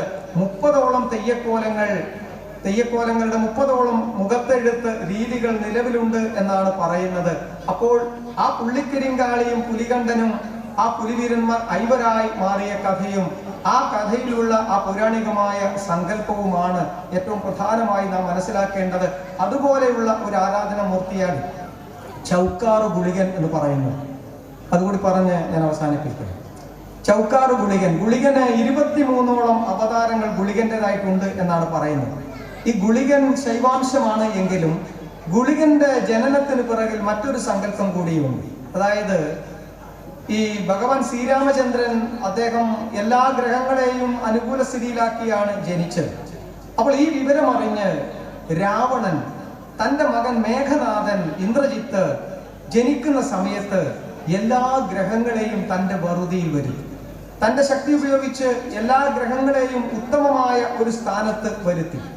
അങ്ങനെ ഉത്തമമായ സ്ഥാനത്ത് വരുത്തിയ സന്ദർഭത്തിൽ അപകടം മനസ്സിലാക്കിയ ശനി ഭഗവാൻ തൻ്റെ ശരീരത്തിൽ നിന്ന് അല്പം ചളി ഉരുട്ടി ഗുളിക രൂപത്തിലാക്കി. അങ്ങനെ ഗുളിക രൂപത്തിലാക്കി അതിനെ വെച്ചു. മേഘനാഥൻ ജനിക്കുന്ന അതേ സന്ദർഭത്തിൽ തന്നെ ആ ഗുളിക രൂപത്തിന് ശനി ഭഗവാൻ ജീവൻ കൊടുത്തു. അപ്പോൾ മേഘനാഥന് കിട്ടേണ്ടുന്ന പരിപൂർണമായ ചൈതന്യം, എല്ലാ അനുകൂല സ്ഥിതിയും ഗുളികന് കൂടി പങ്കുവെക്കേണ്ടുന്ന അവസ്ഥ വന്നു. അപ്പോൾ രാവണൻ കോപാകുലനായ രാവണൻ എല്ലാ ഗ്രഹങ്ങളെയും പിടിച്ച് തന്റെ കൊട്ടാരത്തിന്റെ പടിവാതിൽക്കൽ ചവിട്ടുപടിയിൽ വെച്ചു. എല്ലാവരെയും വെച്ചു. അങ്ങനെ എല്ലാവരെയും അവിടെ കിടത്തി രാവണൻ കൊട്ടാരത്തിൽ നിന്ന് ഓരോരുത്തരുടെ ശരീരത്തിലായി ചവിട്ടി, ആ ദേഷ്യം കാരണം ചവിട്ടി താഴേക്ക് ഇറങ്ങുന്ന ആ സന്ദർഭത്തിൽ കമിഴ്ന്നു കിടന്നിരുന്ന മറ്റുള്ളവരിൽ നിന്ന് വ്യത്യസ്തമായി ശനി ഭഗവാൻ മലർന്നു കിടന്നു. അപ്പോൾ രാവണൻ എത്തി ചവിട്ടാൻ നോക്കുന്ന സമയത്ത്, നെഞ്ഞു നോക്കി ചവിട്ടുന്ന സന്ദർഭത്തിൽ ശനിയുടെ ദൃഷ്ടി രാവണനിലേക്ക് വന്നു. അതോടുകൂടി ആ ശനിയുടെ ആ ശാപം രാവണനുണ്ടായി എന്ന് മാത്രമല്ല, ആ കോപം കൊണ്ട് തൻ്റെ ആ ഭഗവാൻ പരമശിവൻ നൽകിയ ആയുധം കൊണ്ട് രാവണൻ ശനിയെ വെട്ടി. ഏറ്റവും പതുക്കെ നടക്കുന്ന ഗ്രഹം, ഏറ്റവും പതുക്കെ സൂര്യനെ വലം വെക്കുന്ന ഗ്രഹം എന്ന് പറയുന്നത് ശനിയാണ്. അപ്പോൾ ഈ രാവണന്റെ വെട്ടേറ്റ ശനിക്ക് മുടന്നുണ്ടാവുകയും അങ്ങനെ മുടന്തി നടക്കുന്നത് കൊണ്ടാണ് മറ്റെല്ലാ ഗ്രഹങ്ങൾക്കും പിറകിലായി ശനി പ്രദക്ഷിണം പൂർത്തിയാക്കുന്നത് എന്നാണ് പറയുന്നത്. അപ്പോൾ അങ്ങനെ ഗുളികന് പല രൂപങ്ങളിലായി 23ഓളം അവതാരങ്ങളുണ്ട് എന്ന് പറയുന്ന സന്ദർഭത്തിൽ ചൗക്കാർ ഗുളികന്റെ പൗരാണികമായ സങ്കല്പം എന്ന് പറയുന്നത് ഇത് വടക്ക് ഭാഗത്തു നിന്നാണ് വരുന്നത്. അങ്ങനെ വടക്ക് ഭാഗത്തു നിന്ന് കുമ്പളസീമയിലെത്തി, കുമ്പളസീമയ്ക്ക് നാഥനായ കണിപുര ഗോപാലകൃഷ്ണ ക്ഷേത്രത്തിലെത്തി സ്ഥാനം കൊണ്ട് നേരെ മായിപ്പാടി രാജവംശത്തിലേക്ക് എത്തി. മായിപ്പാടി രാജവംശം ആ ഗുളികന്റെ ശക്തിയെ കണ്ടറിഞ്ഞ് അവിടെ നിർത്താൻ ശ്രമിച്ചു എന്നും ചെമ്പുകുടത്തിൽ അടക്കം ചെയ്യാൻ ശ്രമിച്ചു എന്നുള്ളതും, ആ ചെമ്പുകുടത്തിൽ നിന്ന് പുറത്തേക്ക് വന്ന ഈ ഗുളികൻ നേരെ കിഴക്ക് ഭാഗത്തേക്ക് പോയി. അങ്ങനെ കുഞ്ചാർ എന്ന് പറയുന്ന ആ പ്രദേശത്ത് മൊഗേർ സമുദായത്തിലെ 2 സഹോദരന്മാരെ കണ്ടെത്തി, വലിയ ചൗക്കാറും ചെറിയ ചൗക്കാർ.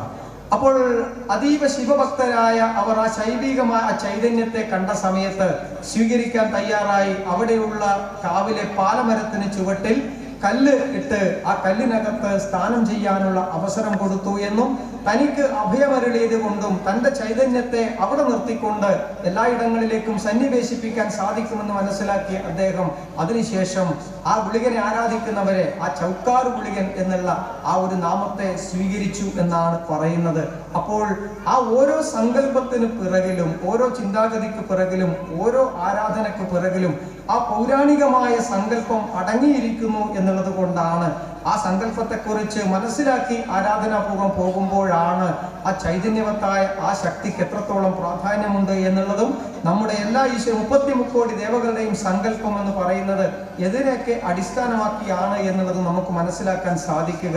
അപ്പോൾ ദേവി ചൈതന്യമായാലും ദേവന്മാരുടെ ചൈതന്യമായാലും ഇതിഹാസ പുരുഷന്മാരായാലും ഏതിനെയും നമുക്ക് ആ കളിയാട്ടത്തിൽ കാണാൻ വേണ്ടി കഴിയും. ഒരു ദിവസം മുതൽ 9 ദിവസം വരെ നീണ്ടു നിൽക്കുന്ന കളിയാട്ടം, പുലർച്ചെ മുതൽ അർദ്ധരാത്രി വരെ കെട്ടിയാടുന്ന തെയ്യക്കോലങ്ങൾ, ആ തെയ്യക്കോലങ്ങളെ തീർച്ചയായും അനുഗ്രഹം ചൊരിയാനെത്തുന്ന ആ ഒരു സന്ദർഭത്തിനകത്ത് ഏതുപോലെ നമ്മുടെ പൂർവികന്മാർ അവരെ പരിശുദ്ധിയോടും ഭക്തിയോടും കൂടി സ്വീകരിക്കാൻ പോയോ, ആഗ്രഹിച്ചുകൊണ്ട് തൊഴാൻ പോയോ, അവരുടെ കൂടെ ആ ഈശ്വരീയമായ ചൈതന്യം ഒരു നാടിന് ഐശ്വര്യമേകാൻ വന്നു എന്ന് പറഞ്ഞാൽ ഇത് എല്ലാ സമാജത്തിനുമുള്ള ഐശ്വര്യമാണ്. ഒരു പ്രത്യേകമായ ഒരു കുലത്തിന് വേണ്ടി മാത്രമല്ല. നമ്മളെ സംബന്ധിച്ചിടത്തോളം ചൈതന്യം 10 പേരിൽ നിന്ന് 100 പേരിലേക്കും 100 പേരിൽ നിന്ന് 1000 പേരിലേക്കും അത് 10,000ങ്ങളിലേക്കും സന്നിവേശിക്കപ്പെടുമ്പോഴാണ് ഒരു ക്ഷേത്രം മഹാക്ഷേത്രമായി മാറുന്നത്.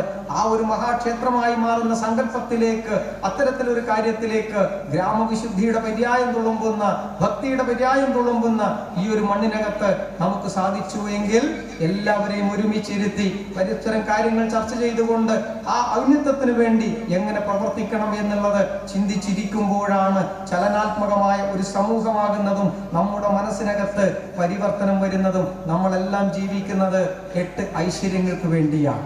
വിദ്യ വേണം, വിജയം വേണം, ധനം വേണം, സുഖം വേണം, ആരോഗ്യം വേണം, ആയുസ് വേണം, സൗന്ദര്യം വേണം, കുടുംബ സൗഖ്യം വേണം. വിദ്യ വേണം, വിദ്യ ഉണ്ടായാൽ മാത്രം പോരാ, വിദ്യയിലൂടെ നമുക്ക് വിജയം നേടാൻ സാധിക്കണം. പരീക്ഷ എഴുതിയാൽ വിജയിക്കാൻ സാധിക്കണം. വിദ്യയിലൂടെ വിജയം നേടിയാൽ നമുക്ക് ധനം ആവശ്യമാണ്, അത് കിട്ടുമോ എന്നാണ് നോക്കുന്നത്. ഈ 3 കാര്യങ്ങളും ഉണ്ടായാൽ പോരാ, അനുഭവിക്കാനുള്ള സുഖമാണ്. ആ സുഖമായി ജീവിക്കാൻ കഴിയണം. അങ്ങനെ സുഖമായി ജീവിക്കണമെങ്കിൽ ആരോഗ്യം വേണം, ആയുസ് വേണം, സൗന്ദര്യം വേണം, അത് കുറയാൻ പാടില്ല. ഇതെല്ലാം ഉണ്ടായാലും ഒന്നില്ലെങ്കിൽ പ്രശ്നമാണ്. മക്കളില്ല എങ്കിൽ ആള് പറയും ഇതൊക്കെ ഉണ്ടായിട്ട് എന്താ കാര്യം, അതൊന്നില്ലല്ലോ എന്ന്. അപ്പോൾ കുടുംബ സൗഖ്യവും വേണം. എങ്ങനെയാണ് ഈ 8 ഐശ്വര്യങ്ങളെ നമുക്ക് നേടാൻ കഴിയുക?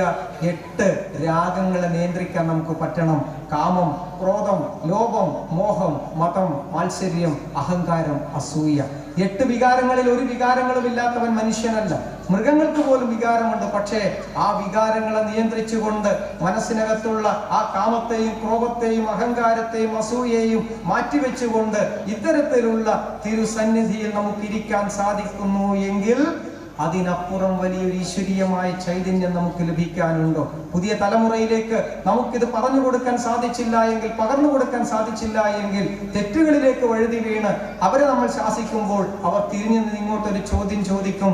അന്ന് നിങ്ങൾക്ക് പറഞ്ഞു തരാൻ കഴിയുമായിരുന്നിട്ടും, അന്ന് നിങ്ങൾക്ക് പഠിപ്പിക്കാൻ കഴിയുമായിരുന്നിട്ടും നിങ്ങൾക്കതിന് സാധിക്കാത്തത് കൊണ്ടല്ലേ ഞങ്ങൾക്ക് ഈ ദുർഗതി ഉണ്ടായത് എന്നുള്ള ആ ചോദ്യം കാലാന്തരങ്ങളോളം ചോദ്യചിഹ്നമായി നിൽക്കുന്ന സാഹചര്യം ഉണ്ടാകരുതേ എന്ന പ്രാർത്ഥനയാണ് ഈ തിരുസന്നിധിയിൽ ഐവർക്ക് മുമ്പിൽ, വിഷ്ണുമൂർത്തിക്ക് മുമ്പിൽ, ദേവിക്ക് മുമ്പിൽ പ്രാർത്ഥിക്കുന്ന ആ സമയത്ത്. അത്തരത്തിലുള്ള ദേവികൾക്കും ഉപദേവതകൾക്കും ആ ഒരു സന്ദർഭത്തിൽ നമ്മൾ പ്രാർത്ഥനാപൂർവം അവരുടെ മുമ്പിൽ തൊഴുന്ന സമയത്ത് നമുക്ക് അവരുടെ മുമ്പിൽ വെക്കാനുള്ള പ്രാർത്ഥന അതായിരിക്കണം. നമ്മുടെ മനസ്സിലെ ആ ഒരു ചിന്താഗതി അതായിരിക്കട്ടെ എന്ന് മാത്രം പ്രാർത്ഥിച്ചുകൊണ്ട് തന്നെ ഇത്രയും വരെ സഹിച്ച നിങ്ങൾക്ക് എല്ലാവർക്കും എൻ്റെ അഗൈതവമായ ആ ഒരു നന്ദി പ്രകാശിപ്പിച്ചുകൊണ്ട് നിർത്തുന്നു. സാദര നമസ്കാരം.